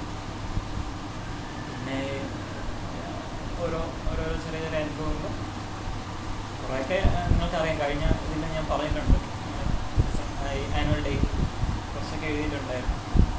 ഇപ്രാവശ്യം കഴിഞ്ഞ ഒരു വർഷം എന്ന് പറഞ്ഞാൽ അനുഭവങ്ങൾ എന്ന് പറയുന്നതിനേക്കാളും ഞാൻ അത് വിലയിരുത്തുന്നത് കുറച്ച് എന്നെ തന്നെ ഒന്ന് അനലൈസ് ചെയ്യാനുള്ള ഈ ഒരു സമയത്ത് അനലൈസ് ചെയ്യാന്നാണ് ഞാനത് ഉദ്ദേശിക്കുന്നത്. അല്ല അനുഭവങ്ങൾ എന്ന് പറയാൻ പറ്റില്ല. എൻ്റെ ഒരു സുഹൃത്തെന്ന് തന്നെ പറയാം. എന്നെ ഏറ്റവും ഇൻഫ്ലുവൻസ് ചെയ്ത ആ ഒരു സുഹൃത്താണ്. എൻ്റെ ഈ ഒരു കാലഘട്ടം വരെയും ഒരു 4 മാസം മുമ്പ്, ഒരു 3 മാസം മുമ്പ് വരെയെന്നും പറയാം, ഇൻഫ്ലുവൻസ് ചെയ്ത ഏറ്റവും അടുത്തൊരു സുഹൃത്താണ്. ആ സുഹൃത്തിൻ്റെ ഇൻഫ്ലുവൻസിലാണ് ഞാൻ ഇതുവരെയും ജീവിച്ചു പോകുന്നത്. എന്നാണ് ഞാൻ ഇപ്പം നോക്കുമ്പോൾ എനിക്ക് മനസ്സിലാവും. എന്ത് കാര്യത്തിനും ഒരു ഡിസിഷൻ എടുക്കണമെങ്കിലോ എന്തിനായിരുന്നാലും ഞാൻ അദ്ദേഹത്തെയാണ് കൂടുതലായിട്ട് ഫോക്കസ് ചെയ്യുന്നത്. പക്ഷെ അദ്ദേഹം പറയുന്നതാണ് എനിക്ക് ഏറ്റവും വലിയ ഒരു ഇദ്ദേഹത്തെ പരിചയപ്പെട്ടതിന് ശേഷം ഇദ്ദേഹം കുറേ കാര്യങ്ങൾ ഇങ്ങനെ പറയുന്നുണ്ടായിരുന്നു. ഞാൻ തോന്നുന്നു ഓക്കെ, എനിക്ക് അറിയാവുന്ന കാര്യങ്ങൾ തന്നെയാണ്. ഇത്രയും സ്പിരിച്വൽ ബേസ് കിടക്കുന്നത് അതിന് എനിക്കറിയാവുന്ന കാര്യങ്ങൾ തന്നെയാണ്. അപ്പം അത് കേൾക്കുന്നുണ്ട്, മനസ്സിലാവുന്നുണ്ടെന്ന് ഞാൻ ധരിച്ചു. പക്ഷെ എന്നാലും അവസാനം കറങ്ങി വരുന്ന ആ ഫ്രണ്ടിൻ്റെ ഇൻഫ്ലുവൻസാണ്. അദ്ദേഹത്തിൻ്റെ അനുസരണകൾ, അദ്ദേഹം പറയുന്ന അല്ലെങ്കിൽ എന്നെ കൊണ്ട് പറയിപ്പിക്കുന്ന എനിക്ക് തോന്നുന്ന കാര്യങ്ങളാണ് ഞാൻ കൂടുതൽ ഫോക്കസ് ചെയ്തത്. അത് വീണ്ടും അങ്ങനെ തുടർന്ന് പോകുന്നു. ഇദ്ദേഹം ഇടയ്ക്ക് പറയും, സുഹൃത്ത് ശരിയാവില്ല, കുറച്ചൊന്ന് ശ്രദ്ധിച്ചോളണം, ഇങ്ങനെയൊക്കെ ഉണ്ട് സംഭവങ്ങൾ, ശ്രദ്ധിച്ചോളണേ. ഇടയ്ക്കിടയ്ക്ക് ഓരോന്ന് പറയുന്നുണ്ടായിരുന്നു. എന്നാലും ഞാൻ ഓക്കെ, മനസ്സിലാവുന്നുണ്ട്, പറയുന്നത് എന്താണെന്ന് മനസ്സിലാവുന്നുണ്ടെങ്കിലും ആ ഒരു ഇൻഫ്ലുവൻസിൽ നിന്ന് വിട്ടുപോകാൻ പറ്റുന്നില്ല. അദ്ദേഹത്തിൻ്റെ ഒരു ഇൻഫ്ലുവൻസിൽ നിന്ന് വിട്ടുപോകാൻ പറ്റുന്നില്ല. അതിങ്ങനെ വിടാതെ പെട്ടെന്ന് ഇങ്ങനെ പൊയ്ക്കൊണ്ടിരുന്നപ്പോൾ അടികൾ കിട്ടാൻ തുടങ്ങി. കഴിഞ്ഞ ഒരു വർഷം അടിയുടെ ഒരു നോൺ സ്റ്റോപ്പ് ഇതെന്ന് പറയാം. അപ്പോൾ ആ അടികളിൽ നിന്ന് ഞാൻ കുറച്ച് കാര്യങ്ങൾ മനസ്സിലാക്കി. ഈ സുഹൃത്തിനെ അധികം വച്ചുകൊണ്ടിരുന്നാൽ ശരിയാവില്ല, എൻ്റെ വഴി വേറെ അങ്ങോട്ടെങ്കിലും ആവും. ഞാൻ പതുക്കെ അതിനെ പെട്ടെന്ന് കളയാനും പറ്റുന്നില്ല. ഇത്ര ഇൻഫ്ലുവൻസ് ചെയ്ത ആളല്ലേ, പെട്ടെന്ന് കളയാനും പറ്റുന്നില്ല. അപ്പോൾ സാധനം തീരുമാനിച്ചു, എന്തായിരുന്നാലും പോട്ടെ, ഇപ്പോൾ ഈ സുഹൃത്തിനെ വെച്ചിട്ടൊന്നും ജീവിതം കളയാൻ അത് വിട്ടേക്കാം എന്ന് പറഞ്ഞ് പതുക്കെ അത് കുറച്ച് വരാൻ ശ്രമിക്കുകയാണ്. സുഹൃത്തെന്ന് പറഞ്ഞാൽ വേറെ ആരുമല്ല, എൻ്റെ മനസ്സ് തന്നെ. എൻ്റെ മനസ്സിനെ പറ്റി തന്നെയാണ് സുഹൃത്തെന്ന് പറഞ്ഞത്. അത് എൻ്റെ സുഹൃത്തായിരുന്നു. ഇത്രയും കാലം എൻ്റെ കൂടെ തന്നെ പറയുന്ന കേട്ട് ഞാൻ വരികയായിരുന്നു. ഇദ്ദേഹം പറയുന്നതിനെ ഞാൻ ഒരു സൈഡിൽ മാറ്റി വയ്ക്കുകയായിരുന്നു. അതിപ്പോഴാണ് ഞാൻ ചിന്തിച്ച് നോക്കുമ്പോൾ, ഇന്ന് പറയിലോട്ട് ചിന്തിച്ച് നോക്കുമ്പോൾ എനിക്ക് അതാണ് മനസ്സിലാകുന്നത്. ഈ ഒരു മനസ്സിൻ്റെ ഈ സ്വാധീനത്തിൽ ഞാൻ ശരിക്കും എന്താണ് ചെയ്യുന്നതെന്ന് പോലും എനിക്ക് പിടികിട്ടുന്നില്ല. ഇദ്ദേഹം പറയുന്ന എന്താണെന്ന് പോലും എനിക്ക് ക്ലിയർ ആയിട്ട് മനസ്സിലാക്കാൻ പറ്റാത്തൊരു സിറ്റുവേഷനിൽ വരെ മനസ്സിനെ കൊണ്ടെത്തിച്ചു. അതാണ് എനിക്ക് ഇപ്പം തോന്നുന്നത്. ഇപ്പം ഈ ഒരു 3 മാസമായിട്ട് ഞാൻ ഒന്ന് പറയിലോട്ട് ചിന്തിച്ച് നോക്കുമ്പോൾ എനിക്ക് അതാണ് തോന്നുന്നത്. ഈ മനസ്സിൻ്റെ ഇൻഫ്ലുവൻസിൽ വന്നപ്പോൾ ഉണ്ടായ കുറച്ച് അനുഭവങ്ങൾ ഞാൻ പറഞ്ഞു. ഈ ഒരു കഴിഞ്ഞ ഒരു വർഷം ഗൾഫിൽ നിൽക്കുന്ന സമയത്തൊക്കെ ഒരു നല്ല രീതിയിൽ സാധനം ചെയ്തുകൊണ്ടിരിക്കാൻ പറ്റി. അതിൻ്റെ പ്രധാന റീസൺ എന്ന് പറഞ്ഞാൽ അവിടെ മനസ്സിന് അത് ഇൻവോൾവ്മെൻറ്റ് കൊടുക്കാനുള്ള സംഭവങ്ങളൊന്നും ചുറ്റുമില്ല. ഒറ്റയ്ക്കുള്ള ജീവിതമാണ്. കൂടെ ഫ്രണ്ട്സ് ഉണ്ടെങ്കിലും അത്ര ഒരു ഫ്രണ്ട്ഷിപ്പ് എന്ന് പറയാൻ പറ്റില്ല. അപ്പോൾ ഒരേ ഒരു ആശ്രയം ഇദ്ദേഹമുണ്ട്. ഇദ്ദേഹം അടുത്തില്ല എന്നാലും പക്ഷേ ആ ഒരു ഫീലിംഗ് എനിക്ക് തന്നിട്ടുണ്ടായിരുന്നു. അടുത്തുണ്ട്, നീ പോ എന്നുള്ള, നീ നിൽക്ക് എന്നുള്ളൊരു ഫീലിംഗ് തന്നിട്ടുള്ളതുകൊണ്ട് ഇദ്ദേഹത്തെ മാത്രമേ ഉള്ളൂ അപ്പോഴും കോൺസെൻട്രേഷൻ. ഇദ്ദേഹം പറയുന്ന അല്ലെങ്കിൽ മെസ്സേജ് വല്ലപ്പോഴും വെള്ളിയാഴ്ചകളിൽ നെറ്റിൽ കാണും. ചിലപ്പോൾ കണ്ടാൽ അത്രയും സന്തോഷം, അങ്ങനെ ഇരിക്കുന്ന ഒരു ഇത്. അപ്പം അതിൻ്റെ ഫുൾ കോൺസെൻട്രേഷൻ ആ സമയത്തല്ല ഇദ്ദേഹത്തിന്. അതുകൊണ്ട് സാധനമൊക്കെ നല്ല രീതിയിലാണ് പോയി. ഇവിടെ വന്നപ്പോൾ പോയി. അതുവരെ രാവിലെ 3:30 ഞാൻ എണീക്കും. അവിടെ 4 മണിയാകുമ്പോൾ കുറിച്ച് റെഡിയായി വന്ന് 4-4:30 ആകുമ്പോൾ സാധനം തുടങ്ങും. 1 മണിക്കൂർ ഇരിക്കും. 5-6 മണിയാകുമ്പോൾ പിന്നെ ബാക്കി പോക്കിനുള്ള ഇതൊക്കെയാണ്. ഇവിടെ വന്നതിന് ശേഷം 3:30 ഞാൻ കണ്ടിട്ടേ ഇല്ല. 3-4 കണ്ടിട്ടില്ല. 4 മണിക്ക് അലാറം വയ്ക്കും, എണീക്കുന്ന 5 മണി ഇരിക്കും. പിന്നെ 5-5:30 ആവും, ചിലപ്പോൾ 6 മണിയാവും സാധനങ്ങളുടെ ടൈം. ഇങ്ങനെ മാറി പോയിക്കൊണ്ടിരിക്കുകയാണ്. ഒരു മടി പോലെ ഒരു ഇൻവോൾവ്മെന്റ് കിട്ടുന്നില്ല. ഞാൻ നാമം ജപിക്കുന്നെങ്കിലും ചിന്ത ഇങ്ങനെ മാറി മാറി. അവിടെ ആയിരുന്നോ വേറെ പ്രശ്നമൊന്നുമില്ല, ഫുൾ കോൺസെൻട്രേഷനിൽ നിൽക്കും. ആൾക്കാർ അവിടെ വീട്ടിലായിരുന്നു കിടക്കുന്നവരൊക്കെ അതിശയം. ഇത് പിന്നെ ഉറക്കമൊന്നുമില്ല. രാവിലെ 11:30 ഞാൻ വന്ന് കിടക്കുന്നത്, പിന്നെ 3:30 എണീക്കുന്നു, 4 മണിക്ക് എണീക്കുന്നു. ഇതെന്തോ കട്ടുണ്ടോ. പക്ഷെ ഇവിടെ വന്നപ്പോഴത്തേക്ക് ഞാൻ ഉറക്കത്തോടെ ഉറങ്ങും. വേറെ ഇതിനു വേണ്ടി ഒരു കോൺസെൻട്രേഷൻ കിട്ടുന്നില്ല, അല്ലെങ്കിൽ ഞാൻ ഇൻവോൾവ്മെന്റ് കൊടുക്കുന്നില്ല. അതാണ് മെയിൻ സംഭവം. ഞാൻ ജപിക്കുന്നുണ്ട്, സാധന ചെയ്യുന്നുണ്ട്. സാധന ചെയ്യുന്നതെന്ന് പറഞ്ഞാൽ അദ്ദേഹം പറഞ്ഞിട്ടുള്ളത് കേൾക്കുന്ന കാര്യങ്ങളൊക്കെ എഴുതണം, അല്ലെങ്കിൽ മനനം ചെയ്ത് ബുക്ക് വായിക്കണം, ചിന്തകൾ എഴുതിയെടുക്കണം. ഇതെല്ലാം ഞാൻ കേൾക്കും. ഓക്കെ, ആദ്യത്തെ കുറച്ച് ആൾ ഇതൊക്കെ അങ്ങനെ പോയി. പിന്നെ ഇവിടെ വന്നതിന് ശേഷം കുറച്ച് ആളൊക്കെ അങ്ങനെ പോയി. അതിനുശേഷം പിന്നെ പഴയ പോലെ ഒന്നും ഇല്ലാതെ കുറേ നാളിങ്ങനെ വെറുതെ ആയിരുന്നു. സാധനമൊക്കെ ചെയ്യുന്നുണ്ടെങ്കിൽ ഈ റൈറ്റപ്പ് എന്ന് പറയുന്ന ഒരു സംഭവം, അല്ലെങ്കിൽ അതിൻ്റെ ഇമ്പോർട്ടൻസ് എനിക്ക് മനസ്സിലായിട്ടില്ല. ഈ ഇടയ്ക്കാണ് അത് ഒരു മനസ്സിലാക്കി തന്നത്. അപ്പം അങ്ങനെയൊക്കെ കുറേ സംഭവങ്ങൾ നടന്നു. എന്താ പറയുക, ഇങ്ങനെ ഇത് അപ്പോൾ ഈ ഒരു മടിയുടെ ഒരു സംഭവം വല്ലാത്തൊരു അനുഭവമായിട്ട് തോന്നി. ഈ മനസ്സിൻ്റെ ഒരു ഇൻഫ്ലുവൻസിൻ്റെ ഇതിൽ വന്നതാണെന്ന് തോന്നി മടിയുടെ ഒരു. അതിപ്പം കറക്റ്റായിട്ട് അദ്ദേഹം അന്ന് ദിവ്യാശ്രം ക്യാമ്പിൽ പറഞ്ഞ പോലെ ഈ തുള്ളി മരുന്നുണ്ടല്ലോ, ചെകുത്താൻ്റെ തുള്ളി മരുന്ന്, അതിങ്ങനെ കൂടെ നടന്ന് കൊണ്ടു നടന്നുകൊണ്ടിരിക്കുകയായിരുന്നു തോന്നി മനസ്സ്. അതിപ്പോഴാണ് തിരിച്ചറിയുന്നത്. അതിൻ്റെ ഡോസ് ശകലം കൂടിപ്പോയി, ശകലമല്ല ശരിക്കും അങ്ങ് കൂടിപ്പോയി. അപ്പം അങ്ങനെ ശരിക്കും അങ്ങ് മടി ഒടിച്ച് അടി വാങ്ങിച്ചുകൊണ്ടിരുന്നു. അപ്പം അതിൻ്റെ ഏറ്റവും വലിയൊരു ഉദാഹരണം എന്ന് പറയുന്നത് ഞാൻ ഒരു പൂർണ്ണിമ സമയത്താണ് അത് ശരിക്കും എനിക്ക് അതിൻ്റെ ഒരു എഫക്റ്റ് എനിക്ക് മനസ്സിലായത്, ആ മടിയുടെ ഒരു എഫക്റ്റ്. ഞാനൊരിക്കലും പ്രതീക്ഷിച്ചിരുന്നല്ല ഞാൻ ഭക്തനാണോ അല്ലയോ എന്നുള്ള കാര്യമൊന്നും അറിയില്ല. ഞാൻ ഭക്തനാണ് എന്നാണ് ഞാൻ വിചാരിച്ചത്. ഈശ്വരൻ പ്രാർത്ഥിക്കുന്നത്, ഇദ്ദേഹത്തെ പ്രാർത്ഥിക്കുന്നു, ഇദ്ദേഹമാണ് ഈശ്വരൻ എന്നുള്ള സങ്കല്പത്തിലാണ് ഞാൻ പോകുന്നത്. എനിക്ക് വിഷ്ണു സങ്കല്പമായിരുന്നു ആദ്യം ഉണ്ടായിരുന്നത്. അത് ഈ ഗുഹാഷ്ടമം ക്യാമ്പോടെ അതങ്ങ് മാറി, ഗുഹാഷ്ടമം ക്യാമ്പോടെ അത് മാറിക്കിട്ടി. പിന്നെ ഇത് മാത്രമേ ഉള്ളൂ, വേറൊന്നുമില്ല. ആ ഒരു രീതിയിൽ ഞാൻ പൊയ്ക്കൊണ്ടിരിക്കും. അപ്പം ഞാനൊരു നല്ലൊരു ഭക്തനാണ്, അല്ലെങ്കിൽ നല്ലൊരു ശിഷ്യനാണ്, ഗുരുവിനെ മാത്രം വിശ്വസിച്ച് പോകുന്നൊരു ശിഷ്യനാണ് എന്നുള്ള രീതിയിലൊക്കെ എനിക്ക് തോന്നൽ തോന്നും. പക്ഷെ അതല്ല, എന്നെ മനസ്സ് കണ്ടീഷണലായിട്ട് എന്നെ കൊണ്ട് ചെയ്യിപ്പിച്ചാണെന്നാണ് എനിക്കിപ്പോൾ മനസ്സിലാകുന്നത്. എനിക്ക് അത്രയും ഒരു ഭക്തിയോ വിശ്വാസമോ അദ്ദേഹത്തിൽ ഇല്ലായിരുന്നു എന്നാണ് എനിക്കിപ്പോൾ തോന്നുന്നത്. ഒരു സമർപ്പണമോ അല്ലെങ്കിൽ അദ്ദേഹം പറയുന്നത് അനുസരിക്കണം എന്നുള്ളതോ ഉള്ളിന്ന് തോന്നണ്ടേ, അത് തോന്നിയിട്ടില്ല എന്നാണ് എനിക്ക് തോന്നുന്നത്. മനസ്സ് നീ ചെയ്യുന്ന കറക്റ്റാണ്, ന്യായീകരിച്ചുകൊണ്ടിരിക്കുകയായിരുന്നു.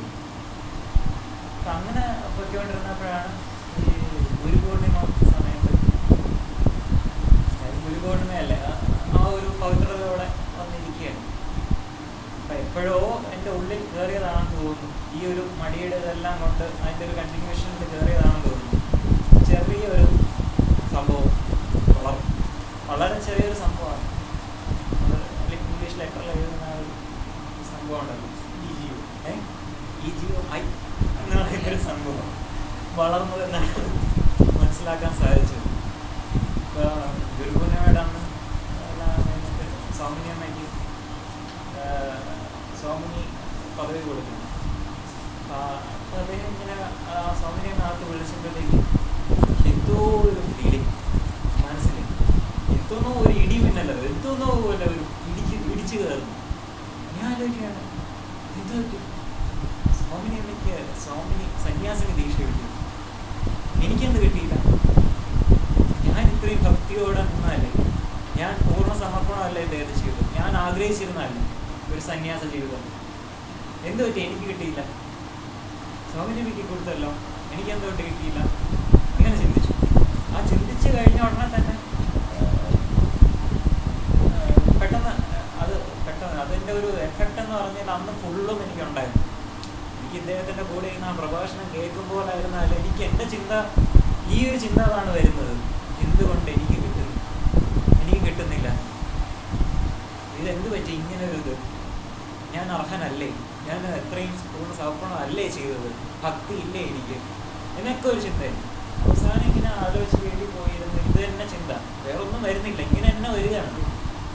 അവസാനം ഇങ്ങനെ പിന്നെ അവസാനം കാര്യം പിടികിട്ടി, ഇതാണ് സംഭവം, അഹംഭാവമാണിത്, ഇതാണ് സംഭവം.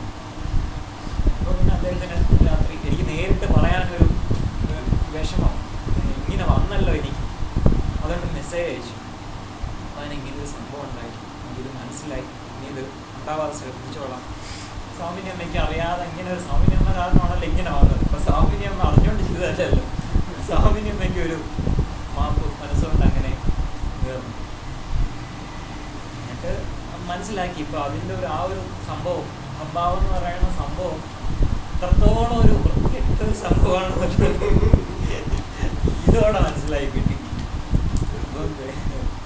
പിന്നെ ഓരോ കാര്യം ചെയ്യുമ്പോഴും ഞാൻ ഒന്ന് ശ്രദ്ധിക്കും, അയ്യോ ഇങ്ങനെ ചെയ്ത ഭാവം അഹങ്കാരം ഒന്നും അല്ലേ ഭഗവാനെ, അത് മാത്രം പ്രാർത്ഥിച്ചുകൊണ്ടാണ് ഓരോ ചിന്ത അല്ലെങ്കിൽ ഓരോ കാര്യം ചെയ്യുമ്പോഴും ദൈവത്തോട് പ്രാർത്ഥിച്ചുകൊണ്ടേ ചെയ്യുള്ളൂ.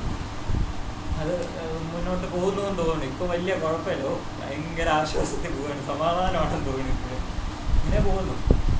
പിന്നെ പക്ഷേ എന്നൊക്കെയായിരുന്നു അല്ലെങ്കിൽ മടി എന്നെ വിടാതെ പിന്തുടർന്നുകൊണ്ടിരിക്കും. ഇത്രയൊക്കെ ആയിട്ട് ഞാൻ പഠിച്ചിട്ടില്ല, ഇതുവരെ പഠിച്ചിരുന്നില്ല, ഇപ്പം പഠിച്ചു തോന്നുന്നു. ഇതുവരെ അതിന് ശേഷം അടി കിട്ടിക്കൊണ്ടിരുന്നു, പഠിച്ചുമില്ല, മുന്നോട്ട് തന്നെ വയ്ക്കൊണ്ടിരിക്കുകയായിരുന്നു. നല്ല രീതിയിൽ തന്നെ മുന്നോട്ട് പോയി, അടി വാങ്ങിച്ച് മുന്നോട്ട് വയ്ക്കൊണ്ടിരുന്നു.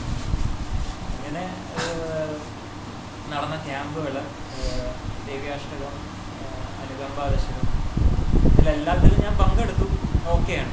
പക്ഷെ ഇതിൻ്റെ ഒന്നും അർത്ഥമോ അല്ലെങ്കിൽ ഇതൊന്നും എഴുതാനോ എനിക്ക് പറ്റിയിട്ടില്ല. എന്ന് വെച്ചാൽ ഈ മടി കിടക്കുകയാണ്.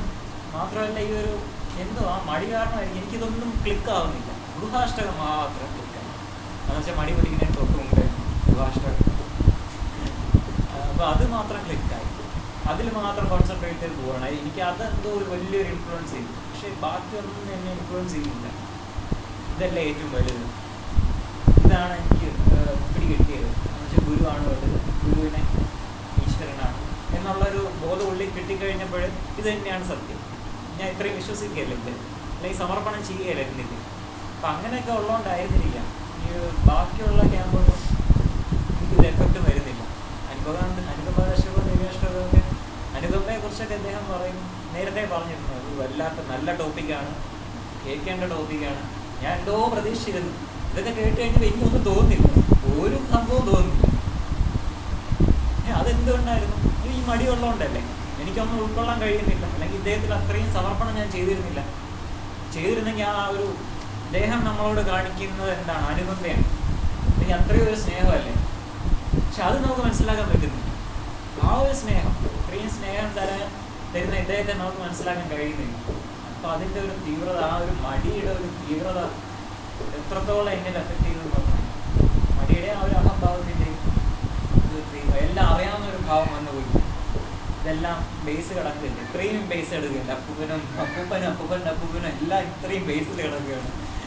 അപ്പോൾ പിന്നെ നമുക്ക് ഓട്ടോമാറ്റിക്കായിട്ട് വന്നോളുമല്ലോ, ചുമ്മാ ഇരുന്നാൽ പോയി. സ്പിരിച്വാലിറ്റി എന്ന് പറഞ്ഞാൽ അത്ര എളുപ്പമുള്ള കാര്യമാണെന്നാണ് വിചാരിച്ചത്.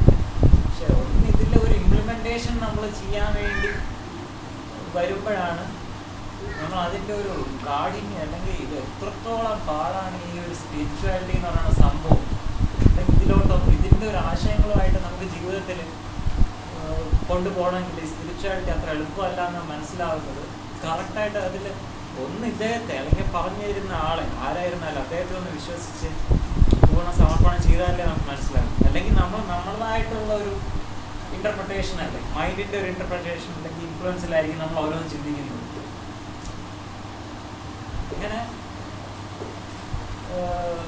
ഇങ്ങനെ പോയി ആ ഒരു ഗുഹാഷ്ട ക്യാമ്പ്, അനുകമ്പാദശകവും ഒന്നും മനസ്സിലായില്ലെങ്കിൽ ഇങ്ങനെ പോയി. അവസാനം മദ്രാസിൽ യാത്രയിൽ പങ്കെടുക്കാൻ പറ്റിയില്ല. കുറച്ചൊന്നും മടിച്ചു. എന്നുവെച്ചാൽ വീട്ടിൽ നിന്ന് പ്രശ്നം വന്നാലും ഇങ്ങനെ ക്യാമ്പിനൊക്കെ പോകുന്നു, അത് പഠിത്തത്തിന് തടസ്സമാവും. ജോലിയില്ലാതെ നിൽക്കുന്നു, ജോലി കിട്ടാൻ വേണ്ടിയുള്ള പ്രയത്നത്തിലാണല്ലോ. അപ്പോൾ അതൊക്കെ ഒരു പ്രശ്നമാവും എന്നുള്ളതുകൊണ്ട് ഞാൻ മടിച്ചു. ശരിക്കും ചെയ്യേണ്ടത് അങ്ങനെയല്ല. ഇതിനാണ് പ്രയോറിറ്റി കൊടുക്കുന്നതെങ്കിൽ ഞാൻ ഇതിനല്ലേ വരേണ്ടത്. പക്ഷെ അപ്പോഴൊന്നും തോന്നില്ല. അപ്പോഴും ഞാൻ അവിടെയാണ് ചിന്തിച്ചത്. അപ്പോൾ അതൊക്കെ കൊണ്ട് കുറേ അനുഭവങ്ങളൊക്കെ വന്നു. അവസാനം എന്തോ ഈ ബൊമ്മപ്പുലുവിൻ്റെ ആ സമയത്താണ് എന്തോ ബോധോദയം തോന്നിപ്പിച്ചത്. അപ്പോൾ ഇത്രയും അടി കിട്ടിയില്ല, ഇനിയിപ്പം വേണ്ട, ഇനി ഇത്രയൊക്കെ അടി കിട്ടി, ഇനി പഠിച്ചോളും എന്നുള്ള രീതിയിലായിരിക്കും കുറച്ചൊരു ബോധോദയം തന്നു. ഇപ്പോൾ അതൊക്കെ കണ്ട് ഒരു ഫ്രെയിം സെറ്റ് ചെയ്യാൻ വേണ്ടി മഹേഷിൻ്റെയും മീനുൻ്റെയും കൂടെ എനിക്കൊരു അവസരം കിട്ടി. അപ്പോൾ അത് ചെയ്തുകൊണ്ടിരുന്നപ്പോൾ തോന്നിയത്, ഞാൻ ഈ ഒരു അടുക്കി വയ്ക്കൽ പരിപാടി ഉണ്ടല്ലോ, ഒരു ഫ്രെയിം സെറ്റ് ചെയ്ത് ഓരോ ബിംബങ്ങളായിട്ട് ഓരോ സ്ഥലത്തായിട്ട് വെച്ച് അടുക്കി മാറ്റി അടുക്കി ഇത് ഇവിടെ നിന്നാൽ ശരിയാവും എന്നൊക്കെ നോക്കി ചെയ്യുന്ന കണ്ടപ്പോൾ എനിക്ക് തോന്നി ഇതേപോലെയല്ലേ നമ്മൾ ഓരോരുത്തരും ചെയ്യേണ്ടത് നമ്മുടെ മനസ്സിലും. ഇപ്പം ഇത്രയും ചിതറിയ ചിന്തകൾ ഇങ്ങനെ കിടക്കല്ലേ എൻ്റെ ഉള്ളിൽ, അതേ ഉള്ളൂ ചിതറിയ ചിന്തകളാണ്. എവിടെയൊക്കെ പോയാലും ചിന്തകളേ ഉള്ളൂ, ചിന്തകൾ തന്നെയാണ്. അപ്പം അതിനെല്ലാം ഒന്ന് അടുക്കി ഒരു ഫ്രെയിം ഉണ്ടാക്കി അടുക്കി ഓരോന്നിനും പ്രയോറിറ്റി എവിടെയാണ് കൊടുക്കേണ്ടത്, എന്തിനൊക്കെ പ്രയോറിറ്റി കൊടുക്കണം എന്നുള്ള ചിന്തിക്കണം എന്നുള്ളിൽ തോന്നിപ്പിച്ചു. അത് പറയാനായിരിക്കും ശരി. അങ്ങനെ അന്ന് മുതൽ ഓക്കെ ചെയ്തു തുടങ്ങാം എന്നുള്ള രീതിയിൽ ചെയ്തു തുടങ്ങി. അപ്പം അതുകൊണ്ട് അങ്ങനെ ഒരു ചിന്തിച്ച് കഴിഞ്ഞപ്പോഴത്തേക്ക് ഈ മടി കുറച്ചൊന്ന് കുറഞ്ഞു എന്നാണ് തോന്നുന്നത്. പിന്നെ അങ്ങ് കുറച്ച് പതുക്കെ മടിയുണ്ട്, കൂടെ ഉണ്ടായിരുന്നു, എന്നാലും പതുക്കെ ആ ഒരു ചിന്തകളെ ഒന്ന് നിയന്ത്രിക്കാൻ വേണ്ടി കുറച്ചായിട്ടൊന്ന് ശ്രമിക്കാൻ തുടങ്ങി. അപ്പോഴാണ് ശ്രമിക്കാൻ തുടങ്ങിയത്. അതുവരെ ഞാൻ ഒന്നും ചെയ്തിരുന്നില്ല. എല്ലാം കേൾക്കുന്നു, വീട്ടിൽ വരുന്നു, പോകുന്നു, ഇദ്ദേഹത്തെ കാണാൻ പോകുന്നു, എല്ലാ ആഴ്ചയും പോകും, മുടക്കൂല, എല്ലാ ആഴ്ചയും പോക്കാണ്. പക്ഷെ അതുകൊണ്ട് എന്താ പ്രയോജനം? ഒരു പ്രയോജനമില്ല. ഞാൻ എന്തെങ്കിലും വർക്ക് ചെയ്യുന്നുണ്ട്, ഹോംവർക്ക് ചെയ്യുന്നില്ല, ഒന്നും ചെയ്യുന്നില്ല. പിന്നെ എന്തോ മാറ്റം വരും? ചുമ്മാ ഈ സ്പൂൺ ഫീഡിങ് പോലെ ഒന്നും ചെയ്യാൻ പറ്റൂല, നമ്മൾ തന്നെ ചെയ്യണ്ടേ. അപ്പം അത് ചെയ്യുന്നില്ലായിരുന്നു.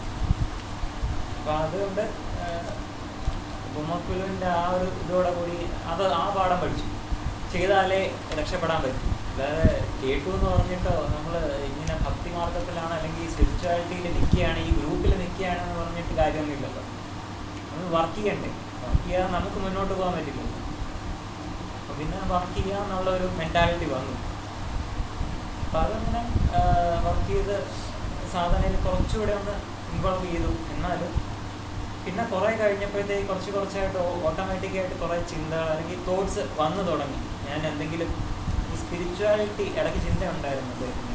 സ്പിരിച്വാലിറ്റിക്ക് വേണ്ടി നിങ്ങൾ എന്തെങ്കിലും ചെയ്തിട്ടുണ്ടോ, അല്ലെങ്കിൽ ആത്മാർത്ഥതയാണോ എന്നാണോ ഞാൻ ഗുരുവിനോട് കാണിക്കുന്നത് ശരിക്കും ആത്മാർത്ഥതയാണോ എന്നുള്ള ചിന്തകളെല്ലാം ചെറുതായിട്ട് എഫക്റ്റ് ചെയ്യാൻ തുടങ്ങി.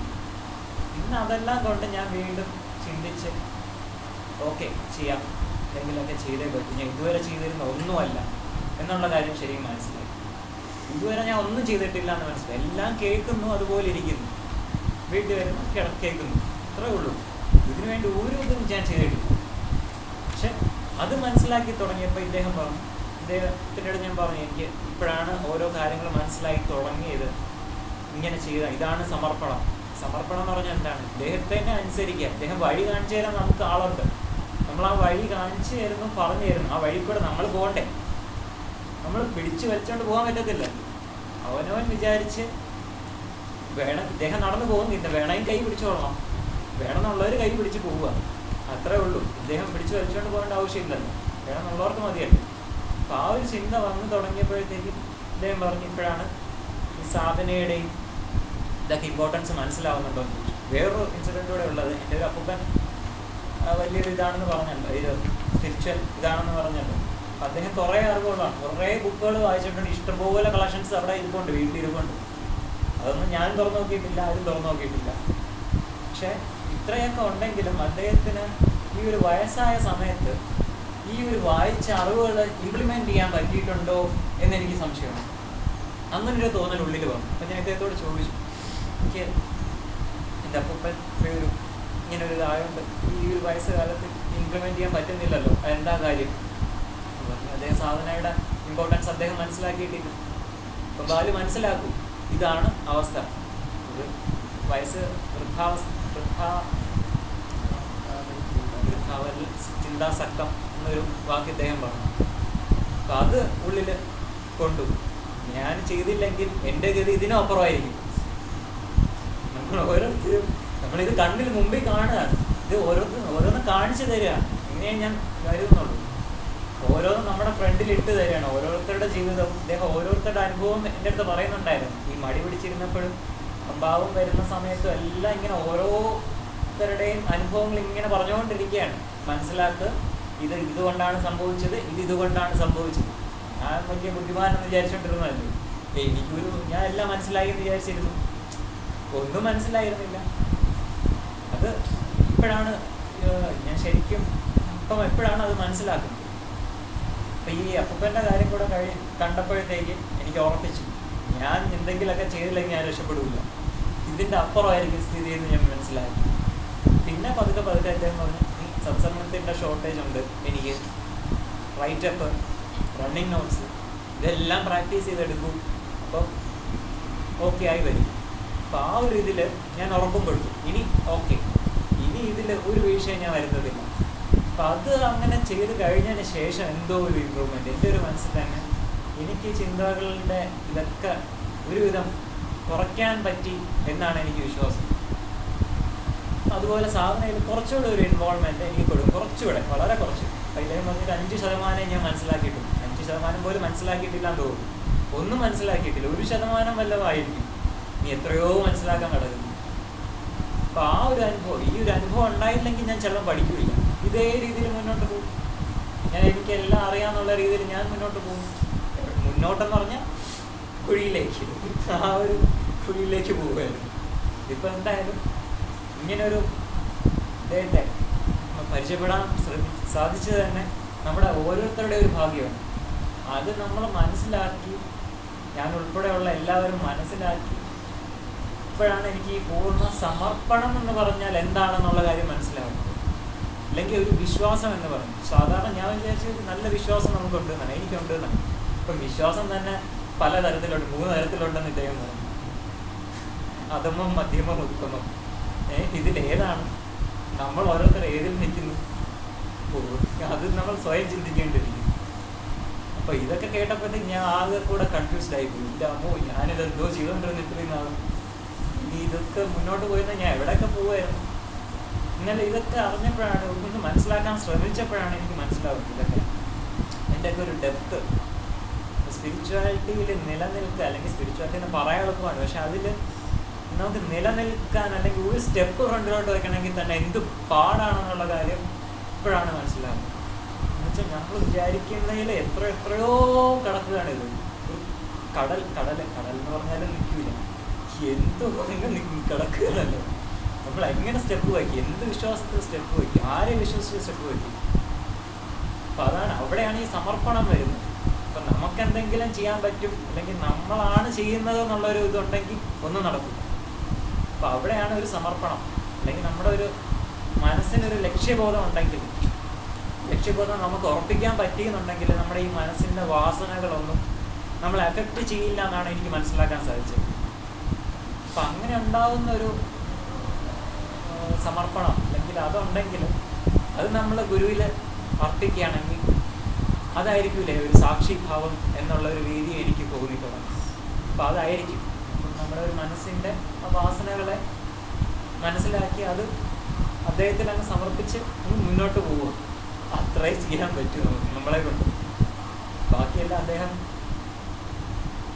എത്തും പോലെ നമുക്കത് അർഹതയുള്ള രീതിയിൽ എത്തിക്കും. നമ്മുടെ സ്ഥാനങ്ങൾക്കോ, അല്ലെങ്കിൽ ഈ ഒരു സ്ഥാനം എനിക്ക് വേണം, അല്ലെങ്കിൽ ഇങ്ങനൊരു സ്ഥാനം എന്തുകൊണ്ട് കിട്ടിയില്ല എന്ന് ചോദിക്കുന്നതേ അബദ്ധം എന്നാണ് എനിക്ക് മനസ്സിലാവുന്നത്. സ്പിരിച്വാലിറ്റി എന്ന് പറഞ്ഞ സ്ഥാനങ്ങളല്ലല്ലോ, ജീവിതം അല്ലേ, നമ്മുടെ ഒരു ജീവിതമല്ലേ, നമ്മുടെ ഓരോരുത്തരുടെയും ജീവിതമല്ലേ. അപ്പം എനിക്ക് മനസ്സിലാക്കാൻ സാധിച്ച ഇതാണ്, എനിക്ക് ഈ ഒരു കഴിഞ്ഞ 1 വർഷം കൊണ്ട് എനിക്ക് മനസ്സിലാക്കാൻ സാധിച്ച ഇതാണ്. ഇതാണ് എൻ്റെ അനുഭവം എന്ന് പറയുന്നത്. അത് ഞാൻ തന്നെ എന്നെ ഒന്ന് വിലയിരുത്തി നോക്കുകയാണ്. അപ്പം എനിക്ക് ഇത്രയും ഒരു സമയമെടുത്തു, ഇദ്ദേഹത്തെ 3 വർഷം കൊണ്ട് അറിയാം, 3 വർഷം ആയോളൂ പരിചയപ്പെട്ടിട്ടുണ്ടാലും എനിക്ക് ഇത്രയും സമയമെടുത്ത് ഇത് അറിയാൻ. പക്ഷെ ഈ അറിഞ്ഞെന്ന് ഇനി പുറകിലോട്ട് പോരുതേ എന്ന് മാത്രമല്ല, ഇനി ഒരു ബാക്കിലോട്ടൊരു പോക്ക് വരല്ലേ എന്ന് മാത്രമേ ഉള്ളൂ പ്രാർത്ഥന. വരില്ല എന്ന് ഞാൻ വിശ്വസിക്കുന്നു. അത്രയേ ഉള്ളൂ.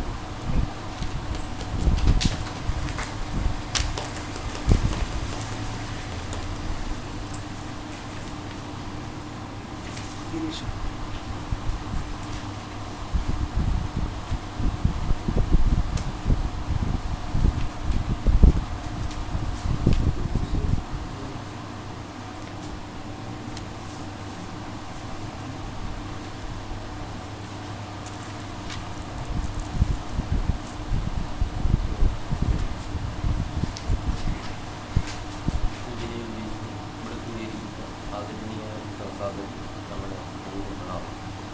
ചെങ്ങന്നൂർ സംസർഗ സമിതിയുടെ 5ാമത് വാർഷികം നമ്മുടെ ഈ വീട്ടിൽ വെച്ച് ഗുരുജി തീരുമാനിച്ച് ഗുരുജിയോട് അങ്ങേയറ്റം കടപ്പെട്ടിരിക്കുന്നു. കാരണം ഈ വീടിൻ്റെ പാലുകാച്ച സമയത്ത് നമ്മൾ ഗുരുജിയോട് ഒരു ആഗ്രഹം പ്രകടിപ്പിക്കുകയുണ്ടായി.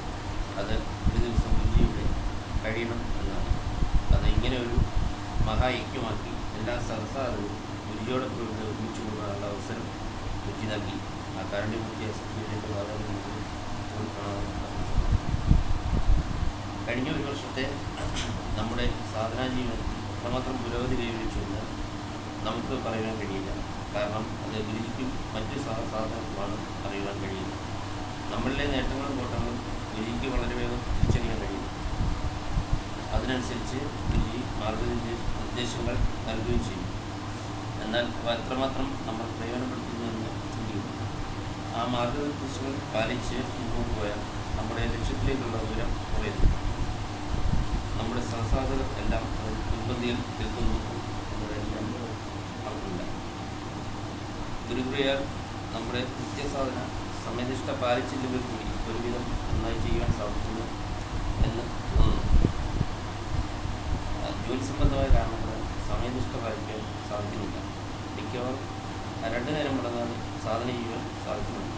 അത് കാരണം മുൻ വർഷങ്ങളിലേക്കാൾ ചില കാര്യങ്ങളിൽ ആത്മസംയമനം പാലിക്കുവാൻ കഴിയുന്നു എന്ന് തോന്നുന്നു.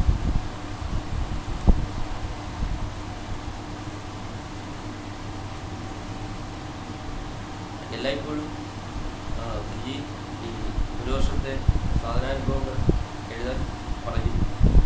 എല്ലായ്പ്പോഴും അനുഭവങ്ങൾ എഴുതണം വിചാരിക്കും. പക്ഷേ അപ്പോഴെല്ലാം നമ്മുടെ മനസ്സ് പിന്നീടാകട്ടെ എന്ന് പറഞ്ഞുകൊണ്ടിരിക്കും. അതിനാൽ ഒന്നും എഴുതാൻ കഴിയുന്നില്ല. എന്നാൽ ചില സന്ദർഭങ്ങളിൽ അതെല്ലാം തകിടം മറിച്ച് മനസ്സിൻ്റെ പുറകെ പായാറുണ്ട്. ഈ മനസ്സാണ് നമ്മളെ എല്ലാ കുളുക്കുകളിലും കൊണ്ട് ചാടിക്കുന്നത്. ഏത് കാര്യം ചെയ്യണമെന്ന് തീരുമാനിക്കും, പക്ഷേ ഒന്നും നടപ്പിൽ വരുത്താൻ കഴിയാറില്ല. കാരണം അതിലെല്ലാം മനസ്സിൻ്റെ ഇടപെടലുകൾ ഉണ്ട്. ഗുരുജി പറയുന്നത് മനസ്സിൻ്റെ അപ്പുറം സഞ്ചരിക്കാൻ സാധിക്കണം എന്നാണ്. അതിനുള്ള മാർഗങ്ങൾ ആണ് ഗുരുജിയുടെ ഡെയിലി ചിന്തകൾ, മന്നം ചെയ്യുക, സത്സംഗങ്ങളിൽ പങ്കെടുക്കുക തുടങ്ങിയവ. ഒരു കൃപയാൽ ആഴ്ച സത്സംഗങ്ങളിലും ക്യാമ്പുകളിലും മാസ സത്സംഗങ്ങളിലും പങ്കെടുക്കാൻ സാധിക്കുന്നു. മുൻ വർഷങ്ങളെ അപേക്ഷിച്ച് കഴിഞ്ഞ വർഷം ക്യാമ്പുകൾ കൂടുതലായിരുന്നു. എല്ലാ ക്യാമ്പുകളിലും പങ്കെടുക്കാൻ ഒരു കൃപയാൽ സാധിച്ചു. ഓരോ ക്യാമ്പ് കഴിയുമ്പോഴും ഗുരുജിയിൽ നിന്നും പുതിയ പുതിയ സത്യങ്ങൾ വളരെ ഞെട്ടലോടെയാണ് അറിയാൻ കഴിയുന്നത്. ഇതുവരെ നമ്മൾ ധരിച്ചു വെച്ചിരുന്നതെല്ലാം വെറും പൊള്ളയായിരുന്നു എന്ന് മനസ്സിലാക്കി തരുവാൻ ഗുരുജിയുടെ ഓരോ ക്യാമ്പും സഹായിച്ചു. അതിലേക്ക് വളരെ ലളിതമായ രീതിയിലും എളുപ്പം മനസ്സിലാക്കി തരുവാൻ കഥകളും മറ്റും പറഞ്ഞുകൊണ്ടുള്ള ഗുരുജിയുടെ വിശദീകരണം വളരെ വേഗം നമ്മൾക്ക് മനസ്സിലാക്കാൻ സാധിക്കും. ഈ കഴിഞ്ഞ മദ്രാസ് ക്യാമ്പ് വളരെ വിജ്ഞാനപ്രദവും ആനന്ദപ്രദവുമായിരുന്നു. കാരണം സ്നേഹനിധികളായ കുറേ അമ്മമാരും സഹസാധകരും പിന്നെ കാരുണ്യമൂർത്തിയായ ഗുരുജിയോടൊപ്പമുള്ള ഈ യാത്ര, ആ സ്നേഹനിധികളായ അമ്മമാരുടെ സ്നേഹവാത്സ്യങ്ങൾ വേണ്ടുവോളം അനുഭവിക്കാൻ ഞങ്ങൾ കഴിഞ്ഞു. അവിടെ എത്തിയപ്പോഴാകട്ടെ സഹനത്തിൻ്റെയും ത്യാഗത്തിൻ്റെയും ലോകത്ത് യാതൊരു പരാതിയും പരിഭവമോ ഇല്ലാതെ ജീവിക്കുന്ന കുറേ അമ്മമാർ. നമ്മൾ അവിടെ എത്തിയതും അവർ നമ്മൾക്ക് നൽകിയ സ്വീകരണം ഇതിലും ഒരിക്കലും മനസ്സിൽ നിന്നും മായ്ക്കാൻ കഴിയില്ല. അവരുടെ സ്നേഹാദനങ്ങൾ ഏറ്റുവാങ്ങി ഗുരുജിയോടൊപ്പം അവരുടെ വീടുകളിൽ സത്സംഗങ്ങൾ, അതെല്ലാം നമുക്ക് വളരെയധികം പ്രയോജനപ്പെടുന്നതാണ്.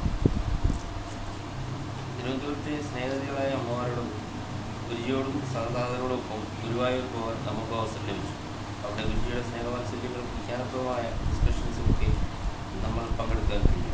ഗുരുജിയുടെ വീട്ടിൽ കൊമ്മക്കുലുവിൽ പങ്കെടുക്കാൻ സാധിച്ചു. അത് വളരെ നയനമനോഹരമായ ഒരു വിരുന്നായിരുന്നു. പലതരം ബൊമ്മകളും വിഗ്രഹങ്ങളും മതഭേദമന്യേ ഗുരുജി വളരെ ഭംഗിയായി അലങ്കരിച്ചു. അതും വളരെ വിജ്ഞാനപ്രദമായ ഒരു കാര്യമായിരുന്നു.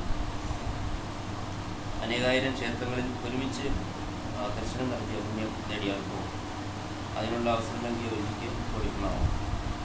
കഴിഞ്ഞ വർഷത്തെ ഏറ്റവും ഹൈലൈറ്റ് ആയ സംരംഭം ഗുരുജിയുടെ വീട്ടിൽ തുടങ്ങിയ അവധ് സ്പിരിച്വൽ ലൈബ്രറി ആയിരുന്നു. സാധകർക്ക് എല്ലായ്പ്പോഴും വളരെയധികം പ്രയോജനം ചെയ്യുന്ന ഒരു വിജ്ഞാന ഭണ്ഡാരം ആണ് ബോധസ്പർശിച്ചത്. നമ്മുടെ സാധനയിൽ അപ്പോങ്കിലും കുറച്ചുണ്ടായിട്ടുണ്ടെങ്കിൽ അതിന് കാരണം ഗുരുജിയുടെ കൃപ കഴിഞ്ഞാൽ നമ്മുടെ സഹസാധകർ നമ്മുടെ സംശയങ്ങൾ അവരോട് പങ്കുവയ്ക്കുകയും അവർ അതിനുവേണ്ട നിർദ്ദേശങ്ങൾ നൽകിക്കൊണ്ടിരിക്കുന്നു. സഹസാധകരായ സ്വാമിയമ്മ നിർദ്ദേശിക്കുന്നത് പ്രസായട്ടൻ നന്ദജി തുടങ്ങിയ സാധകരോട് നമ്മൾ എല്ലായ്പ്പോഴും കടത്തിയിരിക്കുന്നു.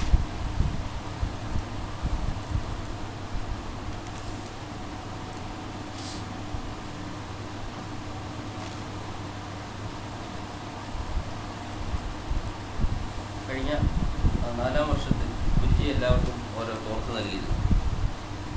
എന്താണ് ഗുരു അതിലൂടെ പ്രതീക്ഷിക്കുന്നതെന്ന് മനസ്സിലായിട്ടില്ല. ആ തോർത്തിൻ്റെ ശോചനീയമായ അവസ്ഥ കാണുമ്പോൾ മനസ്സിൽ ഒരു അസ്വസ്ഥത തോന്നാറുണ്ട്. നമ്മുടെ മനസ്സിൻ്റെ പ്രതിബിംബം ആ തോർത്തിൽ കാണാൻ കഴിയുന്നില്ലേ എന്ന് സംശയിക്കേണ്ടിയിരിക്കുന്നു. അതുപോലെ നേരത്തെ നമുക്ക് ആഴ്ച സത്സംഗങ്ങളിൽ ഞായറാഴ്ച പങ്കെടുക്കുവാൻ സാധിച്ചിരുന്നു. എന്നാൽ പിന്നീട് നമ്മുടെ ഡ്യൂട്ടിയിൽ വ്യത്യാസം വരികയും നമ്മൾക്ക് സത്സംഗത്തിൽ പങ്കെടുക്കുവാൻ സാധിക്കാതെ വരികയും ചെയ്തു. നമ്മളത് വിഷമപൂർവ്വം ഗുരുജിയോട് പറഞ്ഞപ്പോൾ അദ്ദേഹം നമ്മൾക്ക് പങ്കെടുക്കുവാൻ സാധിക്കുമെന്നും ആഴ്ചയിൽ 2 സത്സംഗം നടത്താൻ പറഞ്ഞു. വെള്ളിയാഴ്ച ദിവസം സത്സംഗം പങ്കെടുക്കുവാൻ ഗുരുകാരണത്തിൽ നമുക്ക് സാധിച്ചു. നിലയില്ലാ കയത്തിൽ ആകെയുള്ള ഒരു തിരുവള്ളിയായിരുന്നു ആഴ്ച സത്സംഗം. അതിൽ നിന്നും കിട്ടുന്ന വിജ്ഞാനവും ആനന്ദവും ഗുരു കൃപയാൽ നമുക്ക് എപ്പോഴും കിട്ടിക്കൊണ്ടിരുന്നു. കഴിഞ്ഞ വർഷം നമ്മുടെ ജീവിതത്തിൽ ജോലി സംബന്ധമായി ധാരാളം വിഷമതകൾ നേരിടേണ്ടി വന്നു. എന്നാൽ അതിൽ നിന്നെല്ലാം തരണം ചെയ്ത് മുമ്പോട്ട് പോകാൻ ഗുരുവിൻ്റെ അനുഗ്രഹത്താൽ സാധിച്ചു. ഏത് വിഷമഘട്ടത്തിലും അദ്ദേഹത്തിൻ്റെ അനുഗ്രഹം പല രൂപത്തിലും നമ്മളെ സഹായിക്കുവാനായിരുന്നു.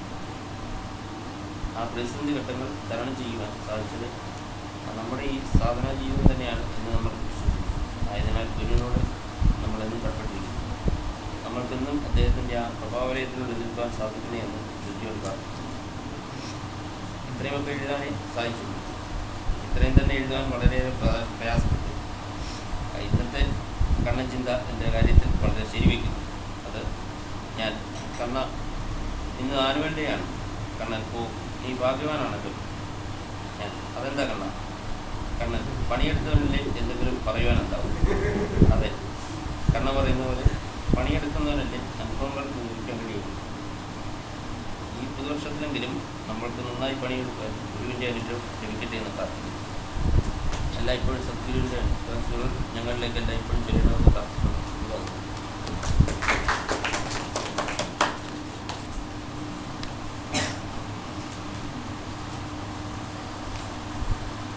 എല്ലാവരും കഴിഞ്ഞല്ലോ, ചേട്ടനല്ലേ ഉള്ളൂ.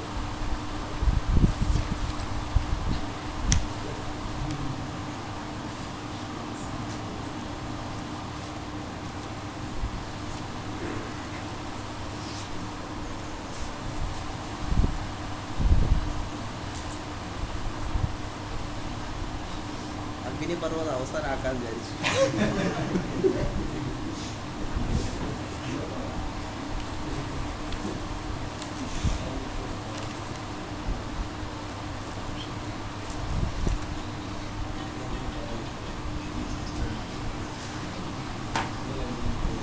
പൂജനീയ ഗുരുജി, അഭിവന്ദ്യരായ സഹസ്രാധിപതി, അഗ്നിപർവ്വതം പലതരം പീരിയോഡിക്കലായിട്ട് അതിലുള്ള മാലിന്യങ്ങൾ പൊട്ടിയൊലിച്ച് അതിൻ്റെ രൂപവും ഭാവവും വീണ്ടെടുക്കുന്ന അഗ്നിപർവ്വതങ്ങൾ, പുകഞ്ഞുകൊണ്ടിരിക്കുന്ന അഗ്നിപർവ്വതങ്ങൾ. എന്നാൽ ഒരു പൊട്ടലോടുകൂടി തൻ്റെ അസ്തിത്വമേ നഷ്ടപ്പെട്ടു പോകുന്ന അഗ്നിപർവ്വതങ്ങളുമുണ്ട്. എന്തായാലും ഒരു കാര്യം ഉറപ്പിക്കുക, അഗ്നിപർവ്വതം കണ്ടു. കഴിഞ്ഞ ഒരു വർഷം ഇപ്പോൾ കണ്ണൻ തോട്ട്സ് പറയുന്നത് പോലെ ശരിക്കും കണ്ണൻ തോട്ട്സിനെ പറ്റി ഒരഭിപ്രായം പറയാനൊന്നും എനിക്ക് അർഹതയില്ല എന്ന് എനിക്കറിയാം. കാരണം കൂടുതൽ അതിലേക്ക് കടന്നു പോയിട്ടുള്ള ഒരാളല്ല കഴിഞ്ഞ വർഷം. എങ്കിൽ പോലും കിട്ടുന്ന സമയങ്ങളെ നോക്കിയപ്പോൾ എനിക്ക് മനസ്സിലായത് ഞാനും എന്നിലെ ഞാനും അത് നോക്കും. ഇവർ തമ്മിലുള്ള വഴക്കിടയിലാണ് ഈ കമൽ ദിവസം ഞാൻ എത്തിച്ചേർന്ന ഒരു ചെറിയ കൺഫ്യൂഷൻ. ഈ കണ്ണൻ തോട്ട്സ് നിൽക്കണമെങ്കിൽ ഒരു വഴിയേ ഉള്ളൂ. ഞാനും എന്നിലെ ഞാനും എല്ലാ ഞാനും ഒന്നാകണം. അതുവരെ ഇത് നമ്മളെ പിടിച്ചുകൊണ്ടേയും. അതുകൊണ്ട് തന്നെ കണ്ണൻ തോട്ട്സ് കുറെ കൂടെ തുടരുമെന്ന് വളരെ വ്യക്തമായി ഞാൻ മനസ്സിലാക്കി. ഇനി കഴിഞ്ഞൊരു വർഷം ഒരു സാധകൻ ഉണ്ടായിരിക്കേണ്ട ഏറ്റവും വലിയൊരു ഗുണം അത് ഇല്ലാതായിപ്പോയ വർഷമായി. അതിനൊരു വർഷം. കാരണം ഞാൻ വിശ്വസിക്കുന്നത് അനുസരണയാണ് ഒരു സാധകന് അവൻ്റെ ഗുരുവിന് നൽകാവുന്ന ഏറ്റവും വലിയ ഗുരുദക്ഷിണ. ഇന്നലെ നടന്ന ഒരു ചെറിയ എക്സാമ്പിൾ തന്നെ ഈ ഒരു വർഷത്തെ എൻ്റെ ഒരു പോക്കിൻ്റെ ഗതി നമ്മളെ മനസ്സിലാക്കി. 2012 ഡിസംബർ 21 4 വീലർ ലൈസൻസിൻ്റെ ടെസ്റ്റിൻ്റെ ഡേറ്റ്. അപ്പോൾ തീർച്ചയായിട്ടും ലേണേഴ്സ് ഉള്ളതിന് മുമ്പേ എൻ്റെ 4 വീലറുമായിട്ട് ഞാൻ ഗുരുവിയെ കാണാൻ ചെന്നു.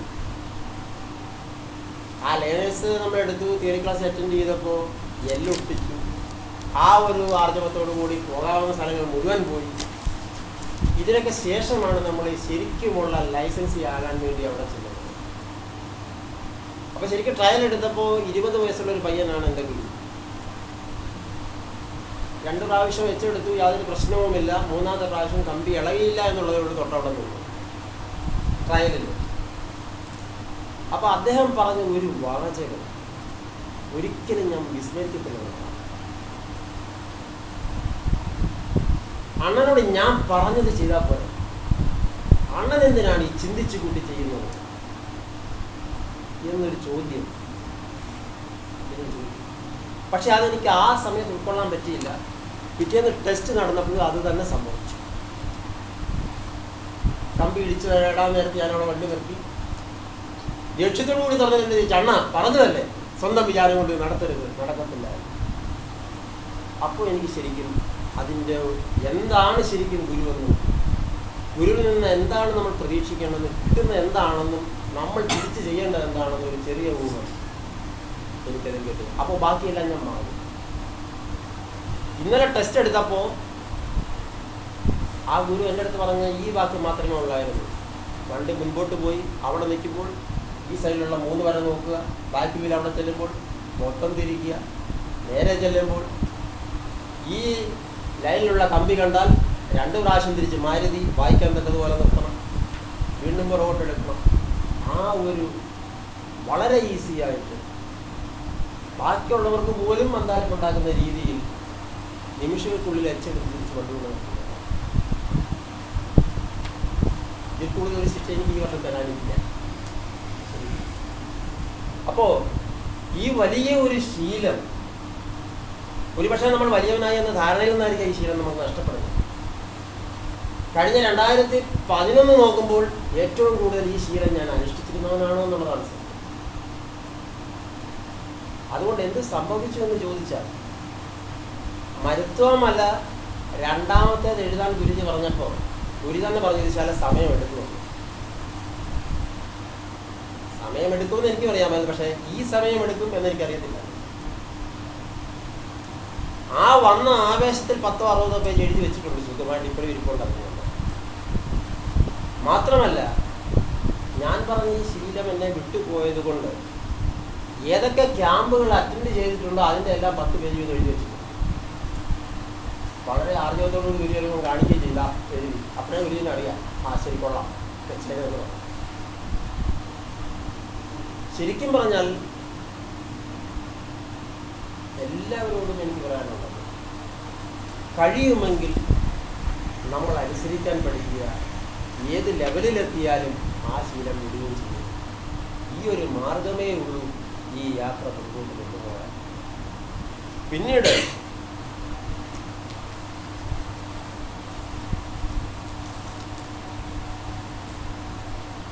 എന്നിൽ നിന്നും എന്നിലേക്ക് ഇന്നലെയും പലരും ഇവിടെ പറഞ്ഞു.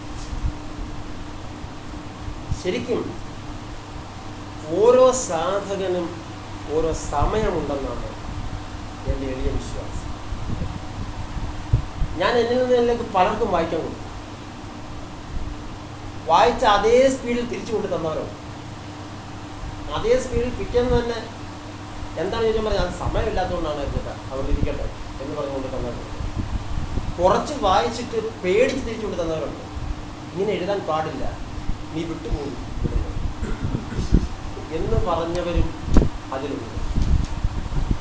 പക്ഷേ അന്നും ഇന്നും ഈ പുസ്തകം എല്ലാം അത്ഭുതം ഉണ്ടാക്കുന്നത് എൻ്റെ ഏറ്റവും അടുത്ത സ്വന്തം സഹചാരിയാണ് നമ്മൾ കഴിഞ്ഞ പ്രാവശ്യം വിളക്ക് പൂജ നടത്തിയ അനിൽ.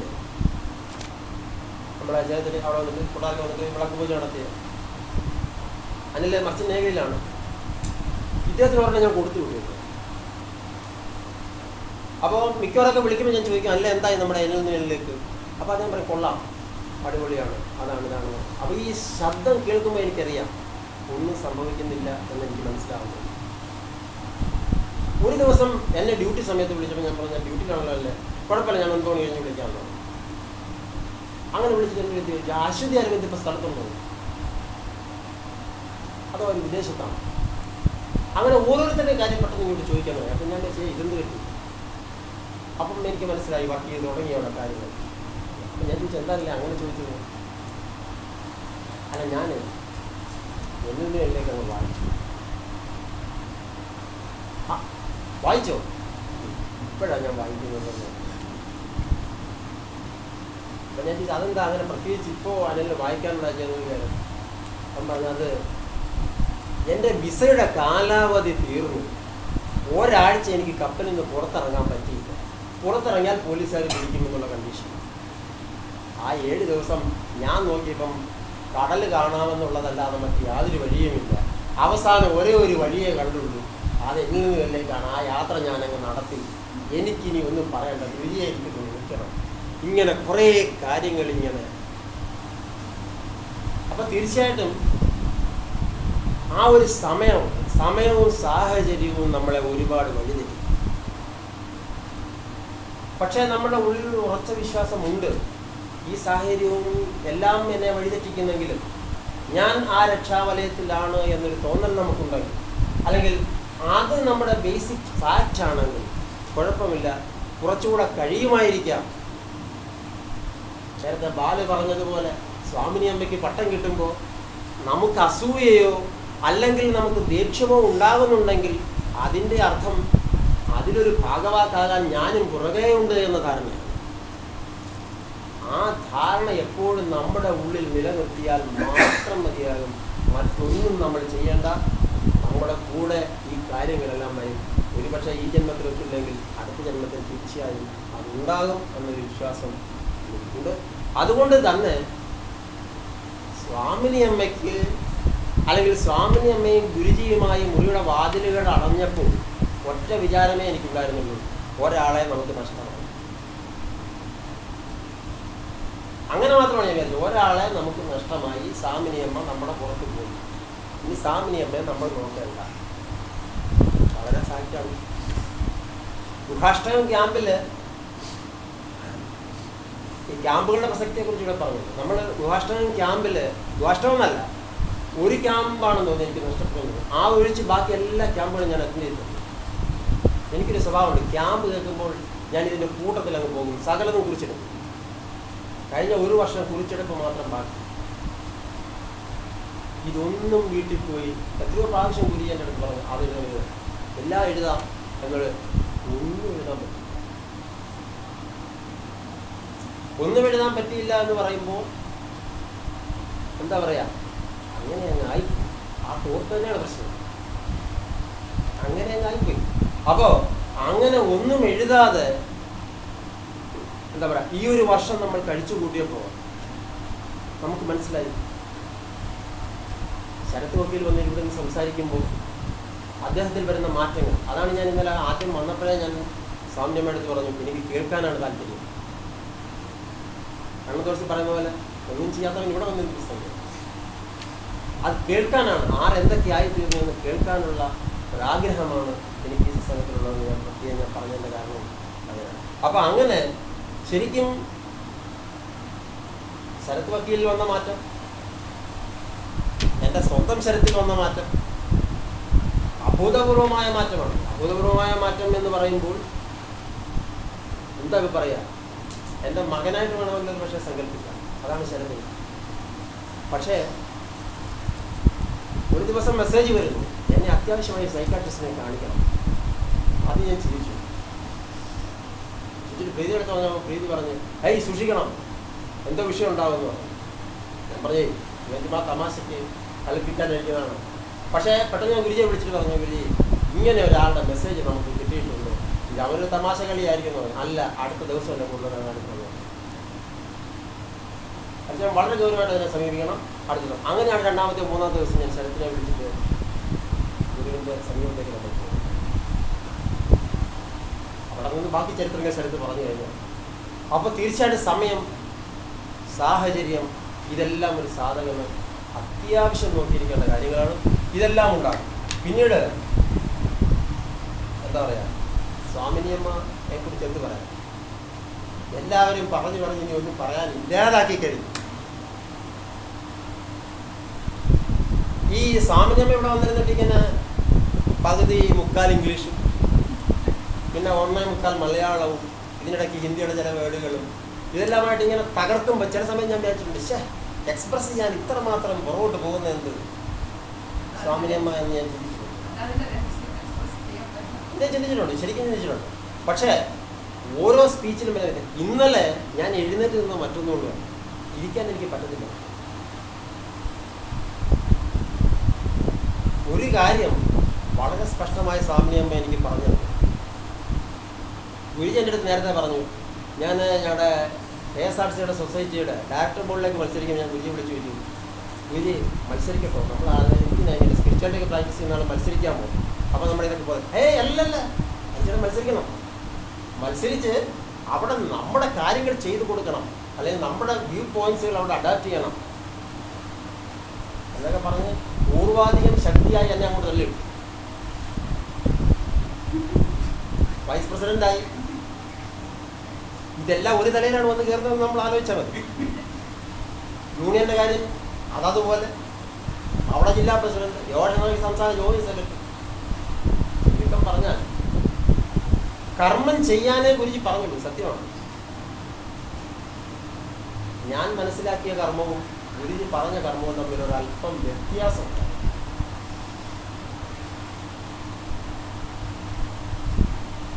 ഗുരുജി കർമ്മം ചെയ്യണമെന്ന് പറഞ്ഞപ്പോൾ നമ്മുടെ ഈ ഭൗതികതയിലെ കർമ്മമാക്കി ഞാനതിനെ മാറ്റി. സ്വാഭാവികമായും എനിക്ക് ദിവസങ്ങൾ ഈ ഭൗതികതയിൽ മറിച്ച് ഗുരുജിയുടെ വാക്കിലെ കർമ്മം ഈ സ്പിരിച്വാലിറ്റിയിലെ കർമ്മമായിരുന്നെങ്കിൽ എന്നിൽ നിന്ന് എന്നിലേക്ക് രണ്ടാം ഭാഗം പൂർത്തിയായിരുന്നു. എന്നെ ഏറ്റവും കൂടുതൽ ആകർഷിച്ച ഭജഗോവിന്ദം, മരണം ഒരിക്കലല്ല പലപ്പോഴും നടന്നുകൊണ്ടിരിക്കുന്നു എന്ന് ഗുരുജി എന്ന് പറഞ്ഞു. കഴിഞ്ഞ വർഷം ഒരു പ്രാവശ്യം ഗുരുദാസ് മരിച്ചു.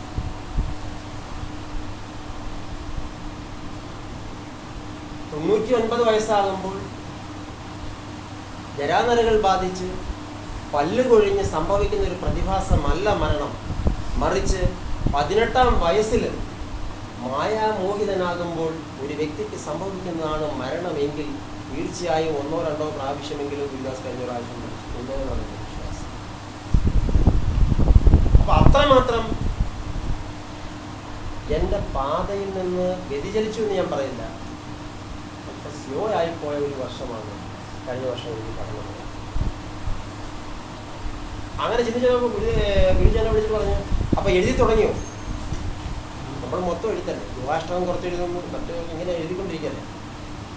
അവിടെ ഗുരു പറഞ്ഞു, അല്ല വാർഷികത്തിന് ചെങ്ങനെ അതിൻ്റെ എഴുത്ത് ഒന്നുമായില്ലാതെ തീർത്ത് പറഞ്ഞു. നേരത്തെ ആരോടെ പറഞ്ഞ പോലെ എനിക്കൊരു നല്ല സ്വഭാവമുണ്ട്. വിഘ്നേശ്വരൻ്റെ കല്യാണം പോലെ നാളെ ചെയ്യാമെന്ന് ചോദിച്ചു. അങ്ങനെ പറഞ്ഞ് മിനിഞ്ഞാന്ന് വൈകിട്ട് വരെ എത്തി സംഭവം. ഇന്നലെല്ലാം മിനിഞ്ഞാന്ന് രാവിലെ. അന്ന് രാത്രിയിൽ ഇരുന്നിട്ട് ഇത് എഴുതണം. 3:30 എഴുന്നേൽക്കുമ്പോൾ തന്നെ ഇത് എഴുതി തുടങ്ങണമെന്നാണ് എൻ്റെ വിചാരം. 3:30 എഴുന്നേറ്റു, എഴുതി തുടങ്ങി. അപ്പോൾ കമ്പ്യൂട്ടർ എടുത്തിരിക്കുന്നു, ഓൺ ചെയ്തു, ഭജഗോവിന്ദം വന്നു, കണ്ടുകൊണ്ടിരുന്നു. 6:30 ആയപ്പോഴാണ് ഇതിൻ്റെ ചെപ്പിൽ നിന്നു എഴുന്നേൽക്കുന്നത്, 2 ശ്ലോകം എഴുതുന്നത്. പക്ഷെ അന്നേരം അത് എഴുതി എന്നുള്ളത് വാസ്തവം. പക്ഷേ സമയം പോയി. 6:30 ആയപ്പോഴത്തേന് ടെസ്റ്റിന് പോകണം, അതിന് പോയി വന്നു. ഉടനെ അച്ഛനന്ന് നിർബന്ധം ഷുഗർ നോക്കാൻ. ഞാൻ പറഞ്ഞ 2 ദിവസം കഴിഞ്ഞേ പോകത്തുള്ളൂ പറയുന്ന ആൾ പറയുന്നു, അല്ല അത്യാവശ്യം എനിക്ക് ബ്ലഡ് ടെസ്റ്റ് ചെയ്യണം കഴിഞ്ഞാൽ ഡോക്ടർ പറയണം അത് പോകാം, അല്ല ഇപ്പം പോവാം. അവസാനം വണ്ടി കൊണ്ടുപോവാണ്. 1 മണിക്കൊരു മീറ്റിംഗ്, എന്നെ ഉദ്ദേശിച്ച് 4 പ്രാവശ്യം വരെ മീറ്റിംഗ് നടക്കുന്നു. അവിടെ 2:30 ചെല്ലുന്നു. തിരിച്ച് 3:30 ഇവിടെ വന്നപ്പോൾ പരിവാരങ്ങളൊന്നും ഒരുങ്ങിയിട്ടില്ല, ഞാൻ ഒട്ടും ഒരുങ്ങിയിട്ടില്ല ഇങ്ങോട്ട് വരാൻ. ചുരുക്കം പറഞ്ഞാൽ നമ്മുടെ എഴുത്ത് അവിടെ നിന്നു. പിന്നെ ഒരു ദാസ്യം നമ്മൾ നേരത്തെ ചെയ്ത് ഗുരുജി എന്നാൽ രാവിലെയെങ്കിലും ആക്കി തന്നെ എൻ്റെ ചാൻസ് എന്ന് ഞാൻ അപേക്ഷിച്ചു. ആ അപേക്ഷ അദ്ദേഹം കേട്ടതിൻ്റെ വെളിച്ചത്തിൽ മാത്രം. ഒരല്പം കാര്യം, അത് ഒരു ചെറിയ അഭ്യർത്ഥന എനിക്കുണ്ട്. ഇത് വായിക്കുമ്പോൾ തന്നെ നമുക്ക് മനസ്സിലാവും. എങ്കിലും നമ്മൾ കണ്ണടച്ചേ ഇരിക്കാവൂ. ഇരുന്നിട്ട് ഇതിൽ എപ്പോഴും ഞാൻ എന്ന പ്രയോഗം വരും. ആ ഞാൻ ആരാണെന്ന് ആദ്യം തന്നെ ഞാൻ പറഞ്ഞിട്ടുണ്ട്. അതിൽ നിന്ന് വിട്ടുപോകരുത്. വിട്ടുപോയാൽ ചിലപ്പോൾ നമ്മളിത് കൺഫ്യൂഷനാകാൻ സാധ്യതയുണ്ട്. അതുകൊണ്ട് ആ ലെവലിൽ, അല്ലെങ്കിൽ ആ ലെവൽ ഞാൻ ഉദ്ദേശിക്കുന്നത് ആ രീതിയിൽ തന്നെ നിന്നിട്ട് ഞാനിത് വായിക്കുമ്പം ഒന്ന് ശ്രദ്ധിക്കാൻ എല്ലാവരും ശ്രമിക്കണം. ഇല്ലെങ്കിൽ കൺഫ്യൂഷനാകും. ഞാൻ തന്നെ കൺഫ്യൂഷനാകാണ്, പിന്നെ പറയേണ്ട കാര്യമില്ല. അപ്പം അതുകൊണ്ട് എഴുതാൻ കഴിഞ്ഞത് മാത്രം വായിക്കാൻ ശ്രമിക്കുന്നു. അത് ഗുരുവാദങ്ങളിൽ ആദ്യമേ സമർപ്പിച്ചുകൊണ്ട് തുടങ്ങുന്നു. ഓം ശ്രീ ഗുരുഭ്യോ നമഃ. ഈ ഗുരുദാസ്ജി അല്ലെങ്കിലും ഇങ്ങനെയാണ്. ഭൗതിക തിരക്കുകളും എൻ്റെ വഴിതെറ്റിക്കലിലും എല്ലാം അകപ്പെട്ട് അവസാനം മണിക്കൂറുകൾ മാത്രം അവശേഷിക്കെ കർമ്മനിരതനാണ്. എല്ലാം ഗുരുപാദങ്ങളിൽ സമർപ്പിച്ച് അദ്ദേഹം എഴുതും. അതെ, ഇന്നും അദ്ദേഹം എഴുതുകയാണ്. കഴിഞ്ഞ 1 വർഷത്തെ അനുഭവങ്ങൾ തേടി. ക്ഷമിക്കണം, സാധകരുടെ പ്രിയങ്ങൾ ചുളിയുന്നത് ഞാൻ കാണുന്നു. ഞാൻ ആരെന്നല്ല, എൻ്റെ ജനനം കഴിഞ്ഞ വർഷം ചെങ്ങന്നൂർ സത്സംഗ സമിതിയുടെ വാർഷികത്തിൽ വൈകിട്ട് 4:30 മണിക്ക് സംഭവിച്ചു. ഗുരുവിൻ്റെ സാധനാബീജം ഏറ്റുവാങ്ങി ഗുരുദാസ്ജിയിൽ ഉറങ്ങിക്കിടന്ന എന്നെ ഗുരുജി ഒരു കഷ്ണം ദാവണിയുടെ രൂപത്തിൽ ഗുരുദാസ്ജിയുടെ കരങ്ങളിൽ ഏൽപ്പിച്ചു. അമ്രശിരസ്കനായി എന്നെ ഏറ്റുവാങ്ങുമ്പോൾ ഗുരുശബ്ദം ഇങ്ങനെ മുഴങ്ങി, ഇത് നിന്റെ മനസ്സാണ്, കാത്തു സൂക്ഷിക്കുക. 1 വർഷത്തിന് ശേഷം അടുത്ത വാർഷികത്തിൽ എന്നെ തിരിച്ചേൽപ്പിക്കണം. അന്നു മുതൽ ഇന്ന് വരെ 2013 വാർഷികത്തിൻ്റെ ഈ നനുത്ത വെളുപ്പാൻ കാലത്ത് വരെ അദ്ദേഹത്തെ ഇട്ട് അമ്മാനമാടാൻ എനിക്ക് കഴിഞ്ഞു. എന്നാൽ ഗുരുഭക്തിയുടെ മികവിൽ ഒരുവിധം നല്ല പരിക്കുകളോടെ അദ്ദേഹത്തിന് രക്ഷപ്പെട്ടു നിൽക്കുവാനും കഴിഞ്ഞു എന്നതാണ് പരമാർത്ഥം. കഴിഞ്ഞ 1 വർഷത്തെ സന്തത സഹചാരത്തിനിടയിൽ അദ്ദേഹത്തെ ഏറ്റവും കൂടുതൽ ആകർഷിച്ച വ്യക്തിത്വങ്ങളിൽ ഒന്നാണ് സ്വാമിനിയമ്മ. ഭൗതിക ജീവിതം എങ്ങനെ ക്രിയാത്മകവും അർത്ഥസമ്പുഷ്ടവുമാക്കാമെന്ന് ഗുരുദാസിയെ പഠിപ്പിച്ച മാതൃസ്ഥാനീയയായ അമ്മ. ഞാൻ ചിലപ്പോൾ ഗുരുദാസിയിൽ അസൂയയുടെ വിത്തുകൾ പാകാൻ ശ്രമിക്കുമായിരുന്നു. ഈ സ്വാമിനിയുടെ ജീവിതത്തെ പ്രകീർത്തിച്ച് വിശ്രമ ജീവിതം എങ്ങനെ ആനന്ദകരമാക്കാം എന്ന് തൻ്റെ അടുത്ത ജന്മപുണ്യം ഇല്ലാതാക്കാൻ ഗുരുപ്രസാദത്തിൻ്റെ ദിവ്യ സാന്നിധ്യത്തിൽ പരിശ്രമിച്ച് ജീവിക്കുന്ന ഈ സ്വാധിയെ ഉടൻ ഗുരുദാസ്ജി ഫോൺ ചെയ്യും. അവരുടെ വാക്കുകളാൽ തൻ്റെ ദാസ്യത്തെ ഉണർത്തി അദ്ദേഹം രക്ഷപ്പെടുമ്പോൾ മറ്റൊരവസരത്തിനായി ഞാൻ ഊഹിച്ചിരിക്കും. അപ്പോൾ അദ്ദേഹത്തിൽ ഗുരുമന്ത്രങ്ങൾ മുഖരിതമാകും. നാരായണ. അദ്ദേഹത്തിൻ്റെ വലിയ നഷ്ടങ്ങൾക്കും ഞാൻ ഈ വർഷം സാക്ഷിയായി എന്ന് പറയാൻ തരമില്ല. നിത്യോപയോഗത്തിനായി എന്നെ ഗുരുജി ഏൽപ്പിക്കുമ്പോൾ ഞാൻ അല്പം ഗർഭിതനായിരുന്നു. പ്രത്യേകിച്ചും ഗുരുദാസ്ജി എന്നെ നിത്യവും ഉപയോഗിച്ച് ചിലപ്പോഴൊക്കെ ഉജാലയിൽ മുക്കി എന്നെ കൂടുതൽ സാത്വികത്വത്തിൻ്റെ പ്രഭ ചൊരിഞ്ഞപ്പോൾ ഞാൻ ഗർഭിതനായിരിക്കാതിരിക്കുന്നതെങ്ങനെ? അതിന് എനിക്കും കിട്ടിയ ശിക്ഷ. എന്നെ തന്നെ ഗുരുദാസ്ജി മറന്നു. എവിടെയോ ഞാൻ അപ്രത്യക്ഷനായി. സാധനാകർമ്മങ്ങൾ ഈ മനുഷ്യൻ പേരിന് മാത്രമാണ്. സാധനാകർമ്മങ്ങൾക്ക് വേണ്ടി മാത്രം സാധന അനുഷ്ഠിക്കാൻ തുടങ്ങി. എന്നെപ്പോലും അദ്ദേഹത്തിൻ്റെ കാലത്തിൻ്റെ ചവറ്റുകൊട്ടയിൽ നിക്ഷേപിച്ചപ്പോൾ മദ്രാസ് ശിബിരത്തിൻ്റെ ദിനങ്ങളെത്തി. ഭൗതികത അദ്ദേഹത്തെ എല്ലാ വശത്തു നിന്നും പിടിമുറുക്കിയപ്പോൾ ഭൗതികത ചമച്ച പത്മവ്യൂഹത്തിൽ അവൻ അഭിമന്യുവായി. ഗുരുപാതകങ്ങളിൽ പ്രണയിക്കാൻ ശ്രമിച്ച് നിഷ്ഫലമായപ്പോൾ അവന് മദ്രാസ് ശിബിരം അന്യമായി. ഗുരുദാസിജിയുടെ മരണവക്രത്തിൽ മൃതപ്രായനായപ്പോൾ ഹരി ചിരിച്ചു. ചവറ്റുകൊട്ടയിൽ കിടന്ന് ഞാൻ എൻ്റെ ഉടവണ്ടിക്കുള്ളിൽ പൊട്ടിച്ചിരിച്ചു. ഈ മനുഷ്യൻ്റെ അപജയം ഓർത്തു. അങ്ങനെ എന്നിൽ കരിമ്പൻ്റെ ആദ്യ നഖക്ഷതം തെളിഞ്ഞു. ഗുരുജിയുടെ സാന്ത്വനത്തിനു മുൻപിൽ ഹസ്തമുഖിതനായ ഗുരുദാസ്ജി ഗുരുകൃപയുടെ ആവരണമണിഞ്ഞപ്പോൾ ഭൗതികതയുടെ മഞ്ഞുരുകാൻ തുടങ്ങി. അദ്ദേഹത്തിന് തനിക്ക് നഷ്ടപ്പെട്ടതിൻ്റെ അർത്ഥവ്യാപ്തിയും അഗാധതയും മനസ്സിലായപ്പോൾ വീണ്ടും എനിക്ക് പരിലാളന. അപ്പോഴും ഞാൻ ചിരിച്ചു. അദ്ദേഹത്തിന് അടുത്ത ഗുരുക്കൾ ചമയ്ക്കുന്നത് ആലോചിച്ചു. ഗുരുവിൻ്റെ കാരുണ്യത്താൽ ദൃശ്യമാധ്യമത്തെ ചൂഷണം ചെയ്ത് തൻ്റെ നഷ്ടം നികത്താൻ ഗുരുദാസ്ജി ശ്രമം ആരംഭിച്ചു. സ്വാമിനി അമ്മയുടെ ഗുരുകൃപാലയത്തിലെത്തി തൻ്റെ പെൻഡ്രൈവിൽ മദ്രാസ് ശിബിരം ആവാഹിച്ച് തിരിച്ചു പോരുമ്പോൾ ഗുരുദാസി അറിഞ്ഞിരിക്കില്ല തൻ്റെ വീഴ്ചയുടെ താഴ്ച. സ്വഗ്രഹത്തിലെത്തി തൻ്റെ ഭണ്ഡാരത്തിൽ പെൻഡ്രൈവിന് വേണ്ടി ആവേശപൂർവ്വം തിരഞ്ഞ ഗുരുദാസ്ജിക്ക് ഈ പ്രപഞ്ചം കീഴ്മേൽ മറിയുന്നതായി തോന്നി. അത് തൻ്റെ കയ്യിൽ നിന്നും അപ്രത്യക്ഷമായിരിക്കുന്നു. ഹതാശയനായി തലയ്ക്ക് കൈയും കൊടുത്തിരിക്കുന്ന ഗുരുദാസി എന്നിൽ പോലും അല്പസഹതാപം സൃഷ്ടിക്കുന്നു. പെട്ടെന്ന് കൃഷ്ണദാസിനെ വിളിച്ച് വിവരം പറഞ്ഞപ്പോൾ തിരക്കാം എന്ന മറുപടിയിൽ എല്ലാം അടങ്ങിയിരുന്നു. തൃപ്തിയാവാതെ സ്വാമിനി അമ്മയെ വിളിച്ച് ചുമതല ഏൽപ്പിക്കുമ്പോൾ അദ്ദേഹം ഓർമ്മയുടെ ചേർപ്പ് അഗാധമായി തുറക്കാൻ ശ്രമിച്ചു. സ്വാമിനി അമ്മയിൽ നിന്നും അന്ന് മദ്രാസ് ശിബിരത്തിൻ്റെ പൂരക്കാഴ്ച ശേഖരിച്ച ഈ ഡ്രൈവ് ഭദ്രമായി പൊടി കയറാതെ കടലാസിൽ പൊതിഞ്ഞ് തൻ്റെ ഭണ്ഡാരത്തിൽ നിക്ഷേപിച്ചത് വരെ അദ്ദേഹത്തിന് ഓർമ്മയുണ്ട്. അവിടെ മുതൽ ഒന്നും തന്നെ അദ്ദേഹത്തിൻ്റെ സ്മരണയിൽ തെളിയുന്നില്ല. ഗുരുദാസ്ജിയുടെ മനസ്സിൻ്റെ മന്ത്രണം എനിക്ക് സ്പഷ്ടമായി കേൾക്കാം. ഗുരുജി, അങ്ങയുടെ ഈ ശിക്ഷ ദാസൻ ഏറ്റുവാങ്ങുന്നു. എന്നാലും അല്പം കടുത്തതായി പോയില്ലേ? കൂടുതൽ ഗുരുഭക്തി തന്നിലേക്ക് ഗുരുകൃപയാൽ ആവാഹിച്ച് മദ്രാസ് ശിബിരത്തെക്കുറിച്ച് അല്പം എഴുതി ഗുരുദാസ്ജി ഗുരുവിനെ ഏൽപ്പിക്കുമ്പോൾ വീണ്ടും ഞാൻ ആശയക്കുഴപ്പത്തിലായി. ഗുരുകൃപ കടാക്ഷത്താൽ സ്വന്തം ചാരത്തിൽ നിന്ന് ഉയർത്തെഴുന്നേൽക്കുന്ന ഫീനിക്സ് പക്ഷിയെപ്പോലെ ഈ മനുഷ്യൻ ഗുരുവാദയങ്ങളിൽ അഭയം പ്രാപിച്ച് ഉയർത്തെഴുന്നേൽക്കുമ്പോൾ ഗുരുകൃപയുടെ അനന്തകോടി ബ്രഹ്മാണ്ടത്തിൽ എനിക്കും കിട്ടി തുരുമ്പിനാൽ ചമച്ച രണ്ടു വരകൾ, രാമനാൽ ഓമനിച്ച അണ്ണാറക്കണ്ണന് ലഭിച്ച നഖക്ഷതങ്ങൾ പോലെ. സാധകരുടെ തലങ്ങളെക്കുറിച്ചും അവർ ഈ പാതയിൽ നിൽക്കേണ്ടതിൻ്റെ ആവശ്യകത ഏറ്റവും കൂടുതൽ എനിക്കും ഗുരുദാസ്ജിക്കും ബോധ്യപ്പെട്ട ഒരു വർഷം കൂടിയാണ് കടന്നുപോയത്. എന്നും ഗുരുദാസി ഹൃദയത്തിൽ സൂക്ഷിച്ചിരുന്ന നാമമായിരുന്നു ഗുരുജിയുടെ വിവേകാനന്ദൻ്റെ. മുഖാഷ്ടകത്തിൻ്റേതുപോലെയുള്ള പരമപ്രധാനമായ ശിബിരങ്ങൾക്ക് മുഖരോച വെച്ച സാധകം. സാഗരത്തിലെ തിരമാലകൾക്കനുസരിച്ച് കരയോട് മല്ലടിച്ചും പൊട്ടിച്ചിരിച്ചും പൊട്ടിക്കരഞ്ഞും നീങ്ങുന്ന ഒരു കഷ്ണം പൊങ്ങുതടി പോലെ ഭാരതത്തിൻ്റെ സാംസ്കാരിക ആർജവത്തിൻ്റെ പ്രതിരൂപമായ രാജസ്ഥാനിലെവിടെയോ അദ്ദേഹം തൻ്റെ കർമ്മകാണ്ഡം പൂർത്തിയാക്കുന്നു അത്രേ. ഏകദിന ശിബിരങ്ങൾ എണ്ണം കൊണ്ടും കർമ്മം കൊണ്ടും ഗുരുദാസിയെ ഏറ്റവും കൂടുതൽ തിരുത്തിയ വർഷം കൂടിയായിരുന്നു 2012. അതിൽ പ്രഥമപരിഗണനീയമായി എനിക്കും അദ്ദേഹത്തിനും തോന്നിയത് ഗുഹാഷ്ടകം തന്നെ. ദേവന്മാരുടെ രക്ഷാർത്ഥം അവരുടെ അപേക്ഷ അനുസരിച്ച് അസുരനെ ഗുഹനം ചെയ്തവൻ ശ്രീ ഗുഹൻ. ആ ശിബിരത്തിൻ്റെ ഗുരുവാക്യം ഗുരുദാസി ആവർത്തിച്ചുരുവിടുന്നത് എനിക്ക് കേൾക്കാറായി. എല്ലാം മനസ്സിലായിട്ടും ഒന്നും മനസ്സിലായില്ല അല്ലേ? ശരിക്കും എല്ലാം മനസ്സിലായിട്ടും ഒന്നും മനസ്സിലാകാത്തത് എന്തുകൊണ്ട്? അദ്ദേഹത്തോട് തന്നെ 1000 പ്രാവശ്യം ചോദിച്ച ചോദ്യം ഓരോ സാധകനും അവനോട് തന്നെ അനേക തവണ ചോദിക്കേണ്ട ചോദ്യം.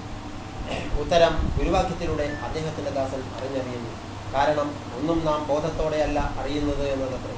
അതെ, മനസ്സിലാക്കുന്നു എങ്കിലും അതിനോട് നമുക്ക് നീതി പുലർത്താൻ കഴിയുന്നില്ല എന്ന് സാരം. നാം കേൾക്കുന്നത് 20% മനസ്സിലാക്കി പ്രവൃത്തിപഥത്തിൽ എത്തിച്ചില്ലെങ്കിൽ അവൻ ഒന്നും മനസ്സിലാകില്ല. കർമ്മവും കാര്യവും തമ്മിലുള്ള അന്തരം, വായ്മൊഴിയും കൈബലവും തമ്മിലുള്ള അന്തരം, മന്ത്രങ്ങളിലൂടെ നാവിനേക്കാൾ പരസഹായം ചെയ്യുന്ന കരങ്ങളാണ് കരണീയമത്രേ. പെട്ടെന്ന് എനിക്ക് ഓർമ്മ വന്നത് ഗുരുജി ഗുഹാഷ്ടകം ശിബിരത്തിൽ പറഞ്ഞ കഥയാണ്. ഒരേ ചോദ്യം ചോദിച്ച സന്യാസിക്ക് ലഭിച്ച ഉത്തരങ്ങൾ പോലെ. ഒരുവൻ ലക്ഷ്യമറിഞ്ഞ് കർമ്മം ചെയ്യുന്നു, മറ്റൊരുവൻ ഇതരപൂരണത്തിനായി കർമ്മം ചെയ്യുന്നു. പരമാവധി ലക്ഷ്യം ബോധമനസ്സിൽ നിലനിർത്താൻ ശ്രമിക്കുന്ന ഈ മനുഷ്യൻ സഹിക്കുന്ന തത്രപ്പാട് രസാവഹം തന്നെ. ഭക്തന് സൂര്യനെ പോലെയാണ് ഗുഹനത്തിന്. ശരിയാണ്, അവൻ അന്ധകാരത്തിൻ്റെ ഏത് കാണാമറയത്തായാലും സൂര്യരശ്മികളുടെ കാന്തിക പ്രഭ അവനെ വെളിച്ചത്തിലേക്ക് കൊണ്ടുവരും. ഇത് ഭക്തനെ ഏറെ ആശ്വാസപ്രദമത്രേ. എന്നാൽ അബ്ദുൽജിയുടെ ചോദ്യം അതായിരുന്നില്ല. അവൻ അന്ധനാണെങ്കിലോ? ഈ അന്ധത തന്നെ ഭക്തനെയും ഭഗവാനെയും വേർതിരിച്ചു നിർത്തുന്നത് എന്ന് പിന്നീട് മനസ്സിലായി. ഗുരുജിയുടെ അറിഞ്ഞറിയലിൻ്റെ അനിഷേധ്യതയിൽ ഗുരുദാസ് പൂജ്യമനസ്കനാകുമ്പോൾ ഞാനറിയാതെ എൻ്റെ കർത്തവ്യം മറന്നു. അപ്പോൾ ഗുരുദാസ്ജിയിൽ ചിന്തകളുടെ മനനം പിടികെട്ടി പെയ്യുകയായിരുന്നു. അദ്ദേഹം വീണ്ടും എന്നെ കൂട്ടുപിടിക്കുന്നു. എന്തായിരിക്കാം ഈ അന്ധത? ഓരോ ഭക്തനിലും ഈ അന്ധതയുടെ ഏറ്റക്കുറച്ചിലുകൾ ഉണ്ടാകുമോ? ഉത്തരം ഗുരുവിൻ്റെ പൂജനീയ ശബ്ദത്തിലൂടെ അദ്ദേഹം ശ്രവിക്കുന്നു. ആരും അറിയാതെ ഈ ജ്ഞാനം. മനസ്സിൻ്റെ മാലിന്യമാണ് ഈ അന്ധത. ഉള്ളിലെ മാലിന്യം കളയാൻ തൃക്കൈവെണ്ണ നേദിക്ക് അല്ല വേണ്ടത്, തൃക്കൈവെണ്ണ ആയിത്തീരുകയാണ് വേണ്ടത്. ഭഗവാന്റെ പ്രേമമാകുന്ന ചൂടിൽ ഉരുകിയൊലിക്കുന്ന തൃക്കൈവെണ്ണയായിത്തീരാൻ സ്ഫടികം പോലെ സുതാര്യമാകണം എന്നർത്ഥം. ഇപ്പോൾ എനിക്ക് മനസ്സിലാകുന്നു ഈ ഗുരുദാസി പലപ്പോഴും എന്നെ ഇത്രമാത്രം വൃത്തിയാക്കാൻ ശ്രമിക്കുന്നത് എന്തിനെന്ന്. എന്നാൽ ഈ പാവം അറിയുന്നില്ലല്ലോ എൻ്റെ രീതി. അസ്ഥിരതയാണ് എൻ്റെ സ്ഥിരത. അതുകൊണ്ട് തന്നെ പലപ്പോഴും ഇദ്ദേഹത്തെ ഞാൻ മായാമോഹിതനാക്കും. പിന്നീട് ഗുരുവിൻ്റെ പരീക്ഷണങ്ങളുടെ ചൂടറിയുമ്പോൾ അദ്ദേഹം എന്നെ തിരിച്ചറിയും. അപ്പോഴേക്കും ഞാൻ മറ്റൊരു വഴിക്ക് എൻ്റെ ഗതി ആരംഭിക്കും. അപ്പോൾ ഇദ്ദേഹം സ്വയം മന്നം ചെയ്യാൻ ആരംഭിക്കും. ഗുരുവാക്യം അദ്ദേഹത്തിൻ്റെ രക്ഷയ്ക്കെത്തും. അപ്പോൾ ഗുരുകൃപയാൽ അദ്ദേഹം ഇത് മനസ്സിലാക്കാൻ ശ്രമം ആരംഭിക്കും. ഗുഹൻ തൻ്റെ ഉള്ളിലല്ല, ഗുഹൻ്റെ ഉള്ളിലാണ് താൻ എന്ന പരമാർത്ഥം. അപ്പോൾ ഏകനായി തൻ്റെ നഷ്ടബോധ കണക്കുകൾ അദ്ദേഹം സ്വയം മനനം ചെയ്യാൻ ആരംഭിക്കും. പക്ഷേ അവിടെയും എൻ്റെ ആഴം അളക്കാൻ ഗുരുവെത്തും. ഏതെങ്കിലും ഭൗതിക താല്പര്യത്തിൻ്റെ പേരുമായി ഞാൻ ഭാര്യയുടെ രൂപത്തിൽ എത്തി അദ്ദേഹത്തോട് പ്രതിഷേധിക്കും. അതോടെ മരണത്തിൻ്റെ 7 മടക്കി അദ്ദേഹം വീണ്ടും ഭൗതികതയിലേക്ക്. ഗുരുദാസ്ജിയുടെ സാധനാ ജീവിതത്തിലെ ഏറ്റവും സവിശേഷ വർഷം കൂടിയാണ് കടന്നുപോയത്. അദ്ദേഹത്തിൻ്റെ ജീവിതത്തിലെ നിർവികാരപർവം ആടിത്തീർത്ത വർഷമായിരുന്നു 2012. മനസ്സിലായില്ലേ നിങ്ങൾക്ക് ഈ നിർവികാരപർവം? സാധനാ ജീവിതത്തിൽ ഒന്നിലും ഒരു ശ്രദ്ധയില്ലാതെ അലഞ്ഞു തിരിയാൻ വിധിക്കപ്പെട്ട ദിനങ്ങൾ. സാധന ചെയ്യുമ്പോഴും തൻ്റെ ലക്ഷ്യം മറന്ന് ചെയ്യാൻ വേണ്ടി മാത്രം ചെയ്യുന്ന സാധനാക്രമം അവലംബിക്കുന്ന ഒരു സാധകൻ്റെ ജീവിതത്തിലെ ഏറ്റവും കൂടുതൽ സാധനാവികാരം നിർവികാരമാക്കപ്പെട്ട ദിനങ്ങൾ. ഗുരുവിനെ വിളിക്കാൻ പോലും മറന്ന ദിനങ്ങൾ. വിളിക്കാനല്ല, ഗുരു സ്മരണ പോലും പലപ്പോഴും അന്യമായ ദിനങ്ങൾ. ഗുരുവിൻ്റെ വിളി വരുമ്പോൾ സ്വശരീരത്തിൽ അനുഭവപ്പെടുന്ന ഗുരുബോധ ബന്ധുക്കളുടെ പ്രേരണം പോലും തടയപ്പെട്ട ദിനങ്ങൾ. അപ്പോൾ ഞാൻ ഗുരുദാസിൽ കാര്യമായി പരിണമിച്ചു. ഗുരുവചനം തന്നെ അതിനെ കൂട്ടുപിടിച്ചു. കർമ്മകാണ്ഡത്തിൽ 100% വ്യാപൃതനായി. ഫലമോ ഗുരുദാസി സ്വസമുദായ സംഘടനയുടെ സംസ്ഥാന സെക്രട്ടറിയായി, യൂണിയൻ്റെ ജില്ലാധ്യക്ഷനായി. പക്ഷേ അദ്ദേഹം അറിയാതെ സാധനാ വഴിയിൽ അന്യനായി. സഹസ്രനാമം പോലും അദ്ദേഹത്തിന് ഭാരമാണ്. പക്ഷേ ഗുരുകൃപാസാഗരത്തിൻ്റെ ചെറിയ ഓളങ്ങൾ അവനിൽ വലിയ പ്രതികരണമുണ്ടായി. തൻ്റെ വർത്തമാനകാല യാഥാർത്ഥ്യം അവനെ തുറിച്ചു നോക്കി. പക്ഷേ അവനൊരു ശിബിരം ഒഴിച്ച് എല്ലാ ശിബിരങ്ങളിലും ഹാജരായി. പരിസമാപ്തിയിൽ ഗുരുപൂർണിമയുടെ ഏതോ ഒരു ഘട്ടത്തിൽ ഗുരുപാദ ശുശ്രൂഷ ആരംഭിച്ചു. നന്ദനും മറ്റും ആവേശപൂർവ്വം ഗുരുപാദകങ്ങൾ സബഹുമാനം അരുമയോടെ കഴുകി വൃത്തിയാക്കുമ്പോൾ ഗുരുദാസ് കണ്ണുകളടച്ചു. ഇപ്പോൾ അവൻ്റെ ഉള്ളിൽ 1000 നന്ദന്മാർ ഒരുമിച്ച് വിശ്വപാതകം അമർജലത്താൽ കഴുകുന്ന കാഴ്ച. ഒന്നുകൂടി അകന്ന് ഞാൻ ആ കാഴ്ച കണ്ടപ്പോൾ എനിക്ക് മനസ്സിലായി, വിശ്വപാതകത്തിൻ്റെ അഭിഷേകത്തിൽ മുഴുകിയിരിക്കുന്ന ഈ സാധകരുടെ മുഖങ്ങളെല്ലാം ഗുരുദാസിയുടെ മുഖങ്ങൾ തന്നെ. വൃത്തിയായി കഴുകി തുവർത്തി കുങ്കുമ കളവാദികൾ കൊണ്ട് ആലേപനം ചെയ്ത് പുഷ്പാഭിഷേകം ചൊരിഞ്ഞപ്പോൾ ഗുരുദാസിയുടെ ഉള്ളിൽ കോയമ്പത്തൂർ ശിബിരത്തിൽ കണ്ട വിശ്വരൂപ ദർശനത്തിൻ്റെ മറ്റൊരു വിശ്വരൂപ പാതുക ദർശനം.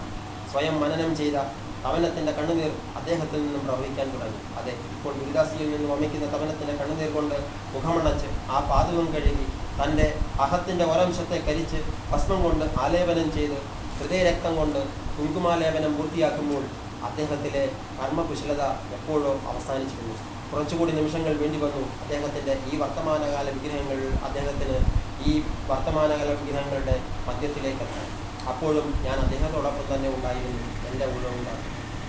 എന്നാൽ എൻ്റെ മാസ്മരിക പ്രഭാവത്തിൻ്റെ കനത്ത അടിയായിരുന്നു ഗുരുവിനോടും ചതുർസാധകരോടും ഒപ്പമുള്ള മരുത്വാമല യാത്ര.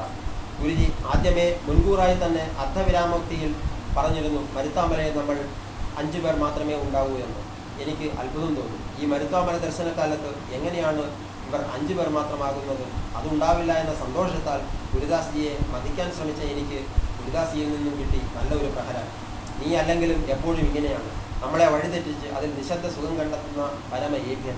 ഗുരുജി 5 പറഞ്ഞെങ്കിൽ 5 പേർ മാത്രമേ അവിടെ ഉണ്ടാകൂ, ഒരു നായ പോലും വരെ അവിടെ ഉണ്ടാകില്ല. ഗുരുദാസ്ജി പറഞ്ഞത് അക്ഷരാർത്ഥത്തിൽ സംഭവിക്കുന്നത് കണ്ടറിഞ്ഞ മണിക്കൂറുകളായിരുന്നു പിന്നീട് അരങ്ങേറിയത്. ഇപ്പോൾ ഞങ്ങൾ മരുത്വാമലയുടെ അടിവാരത്തിൽ ഭക്ഷണം കഴിക്കുന്നതിലേക്ക്. അവിടെ കുറേ മനുഷ്യരും നായ്ക്കളും കുറേ പ്രതിഷ്ഠകളും. ഈ നനുത്ത പ്രഭാതത്തിൽ ഭക്ഷണം കഴിഞ്ഞ്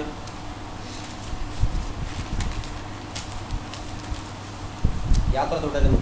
മുരളീശില സാധകരെ അഭിവാദ്യം ചെയ്ത് മുരളീധരനെയും വഹിച്ച് പഴയതുപോലെ ഇപ്പോൾ പേരിന് 1 or 2 മുരളീധരനെയും വഹിച്ച് പഴയതുപോലെ തന്നെ ഇപ്പോൾ 1 or 2 പേരോടൊപ്പം അവിടെ മുരളീധരനെയും വഹിച്ച് ആ ശില നിൽക്കുന്നു പഴയതുപോലെ. ഇപ്പോൾ പേരിന് 1 or 2 പേർ മാത്രം. ചില നായ്ക്കൾ മലയിറങ്ങുന്നു. ഗുരുപാദകം സ്മരിച്ച് ഞാനറിയാതെ ഗുരുദാസിയോടൊപ്പം യാത്ര തുടർന്നു. ഗുരുപാദ ധൂളികളിൽ ആമഗ്നനായി ഗുരുദാസും സംഘവും. ഏതാണ്ട് 1 കിലോമീറ്ററോളം നടന്നു കയറിയപ്പോൾ ഞങ്ങൾ ഋഷീശ്വര പാറയിലെത്തി. മല കയറുമ്പോൾ നമ്മുടെ ഇടതുവശത്തായി ഗഗനം തൊട്ട് ഒരു പാറ. ഈ ഉത്തംഗശിലയുടെ പ്രത്യേകത ആരോ ഉള്ളിലേക്ക് വെട്ടിക്കീറി പൊളിച്ചു വെച്ചതുപോലെ. അതിനിടയിലൂടെ ഉള്ള കീറലിലൂടെ ഏതോ ലതാദികളുടെ വേരുകൾ കിലോമീറ്റർ നീളത്തിൽ തൂങ്ങിയാടുന്നു. ഋഷ്യശൃംഗൻ്റെ ഇളംതാടി പോലെ. ഇവിടെ കാലാവസ്ഥയ്ക്ക് ഒരു ചെറിയ മൂടൽ അനുഭവപ്പെട്ടതുപോലെ, ഗുരുമുഖത്ത് അവ്യാജ്യമായ ഒരു തേജസ് ഉദിച്ചതുപോലെ. ഹൈയിൽ നിന്നും ഗുരുദാസിലേക്കുള്ള അദ്ദേഹത്തിൻ്റെ മാറ്റത്തിൽ ജാഗരൂകനായി ഞാൻ വാലും താഴ്ത്തി അവസാന ശ്വാനനും മലയിറങ്ങുന്ന കാഴ്ചയ്ക്ക് ഞങ്ങൾ ദൃക്സാക്ഷികളാകുമ്പോൾ ഗുരുഗമനം ആരംഭിച്ചിരുന്നു. അടുത്തതായി ഞങ്ങൾ ഗുരുകൃപാ സദസ്സിൽ നാരായണ ഷാളും തലവഴിഞ്ഞിട്ട് അങ്ങകലെ വിവേകാനന്ദ പാറയിൽ നിന്നും എത്തിയ ശീതമാരുതൻ വിവേകാനന്ദമായി ഗുരുസ്പർശനവും ഏറ്റ് വാങ്ങി അങ്ങനെ നിൽക്കുമ്പോൾ ഒരു വശത്ത് കന്യാകുമാരി മുനമ്പിൽ തിരുവള്ളുവർ ഗുരുകീർത്തനം രചിച്ചുകൊണ്ടേയിരുന്നു. മറുഭാഗത്ത് ഉദയസൂര്യൻ്റെ കിരണങ്ങളേറ്റ് വിവേകാനന്ദ ദർശനം ആസ്വദിച്ചു നിന്ന ആഞ്ജനേയ മുഖശ്രീ പാറ ഭക്തിയിൽ മുങ്ങിക്കുളിക്കുന്നു. പെട്ടെന്ന് പ്രകൃതിക്ക് അസ്വാഭാവിക മാറ്റം.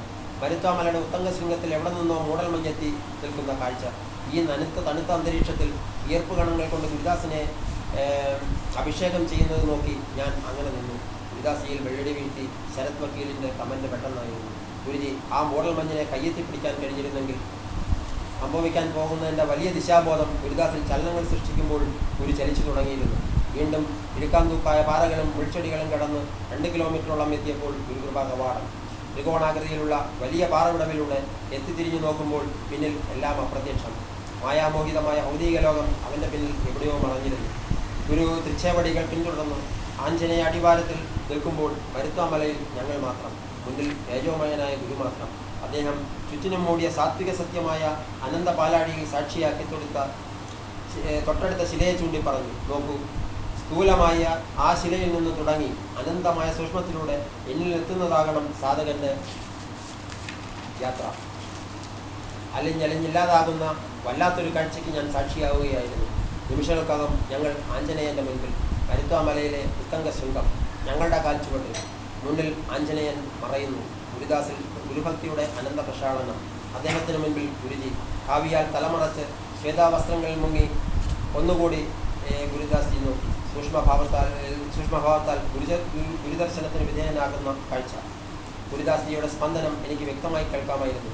ഹേ ജഗദ്ഗുരു ആചാര്യശ്രേഷ്ഠ. പെട്ടെന്ന് ഗുരുവിൻ്റെ നയനങ്ങൾ എതിർ ദിശയിലേക്ക് തിരിഞ്ഞു. മുൻപിൽ സാക്ഷാൽ പാലാഴി. അലകളിളക്കുന്ന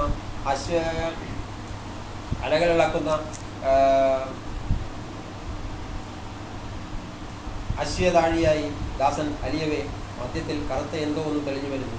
ഗുരുദാസ്ജിയുടെ ഗുരുമന്ത്രണ ഹൃദയം ഇപ്പോൾ എനിക്ക് വ്യക്തമായി കാണാം. ആ കറുപ്പിൽ തെളിയുന്നു ഭഗവാനെ, അനന്തശായി ഭഗവാനെ, അവിടുത്തെ തിരുമുഖം. ഈ കാഴ്ചയിൽ നിന്ന് ലഭിക്കുന്ന പരമാനന്ദം ഉൾക്കൊള്ളാൻ കഴിയാതെ ഗുരുദാസ് സൂക്ഷ്മദൃഷ്ടിയാകുമ്പോൾ ആപാദചൂടം തെളിഞ്ഞ അനന്തരുദ്ര. ആ പാദുകങ്ങളിലെ അനന്തശായ്മ ഏറ്റുവാങ്ങിയിരുന്നു. സംശയമില്ല. ഹരേ കൃഷ്ണ. ടീച്ചറമ്മയെ ഇടറിയ ശബ്ദത്തിൽ അദ്ദേഹം വിളിക്കുമ്പോൾ അവരിൽ നിന്നും ആ അംഗോപാംഗ വിവരണം. എല്ലാം നിമിഷങ്ങൾ കൊണ്ട് കഴിഞ്ഞ് ഇപ്പോൾ ചാരെ ഗുരുമുഖത്ത് മന്ദസ്മിതം. മുന്നിൽ അനന്തമായ സത്യം, മഞ്ഞ് മാത്രം. നാരായണ. മലയിറങ്ങുമ്പോൾ ഓരോ സാധകനും സ്വയം നഷ്ടപ്പെട്ട് നടനം ചെയ്യുകയായിരുന്നു, മഹാസാധകൻ ഒഴിച്ചു.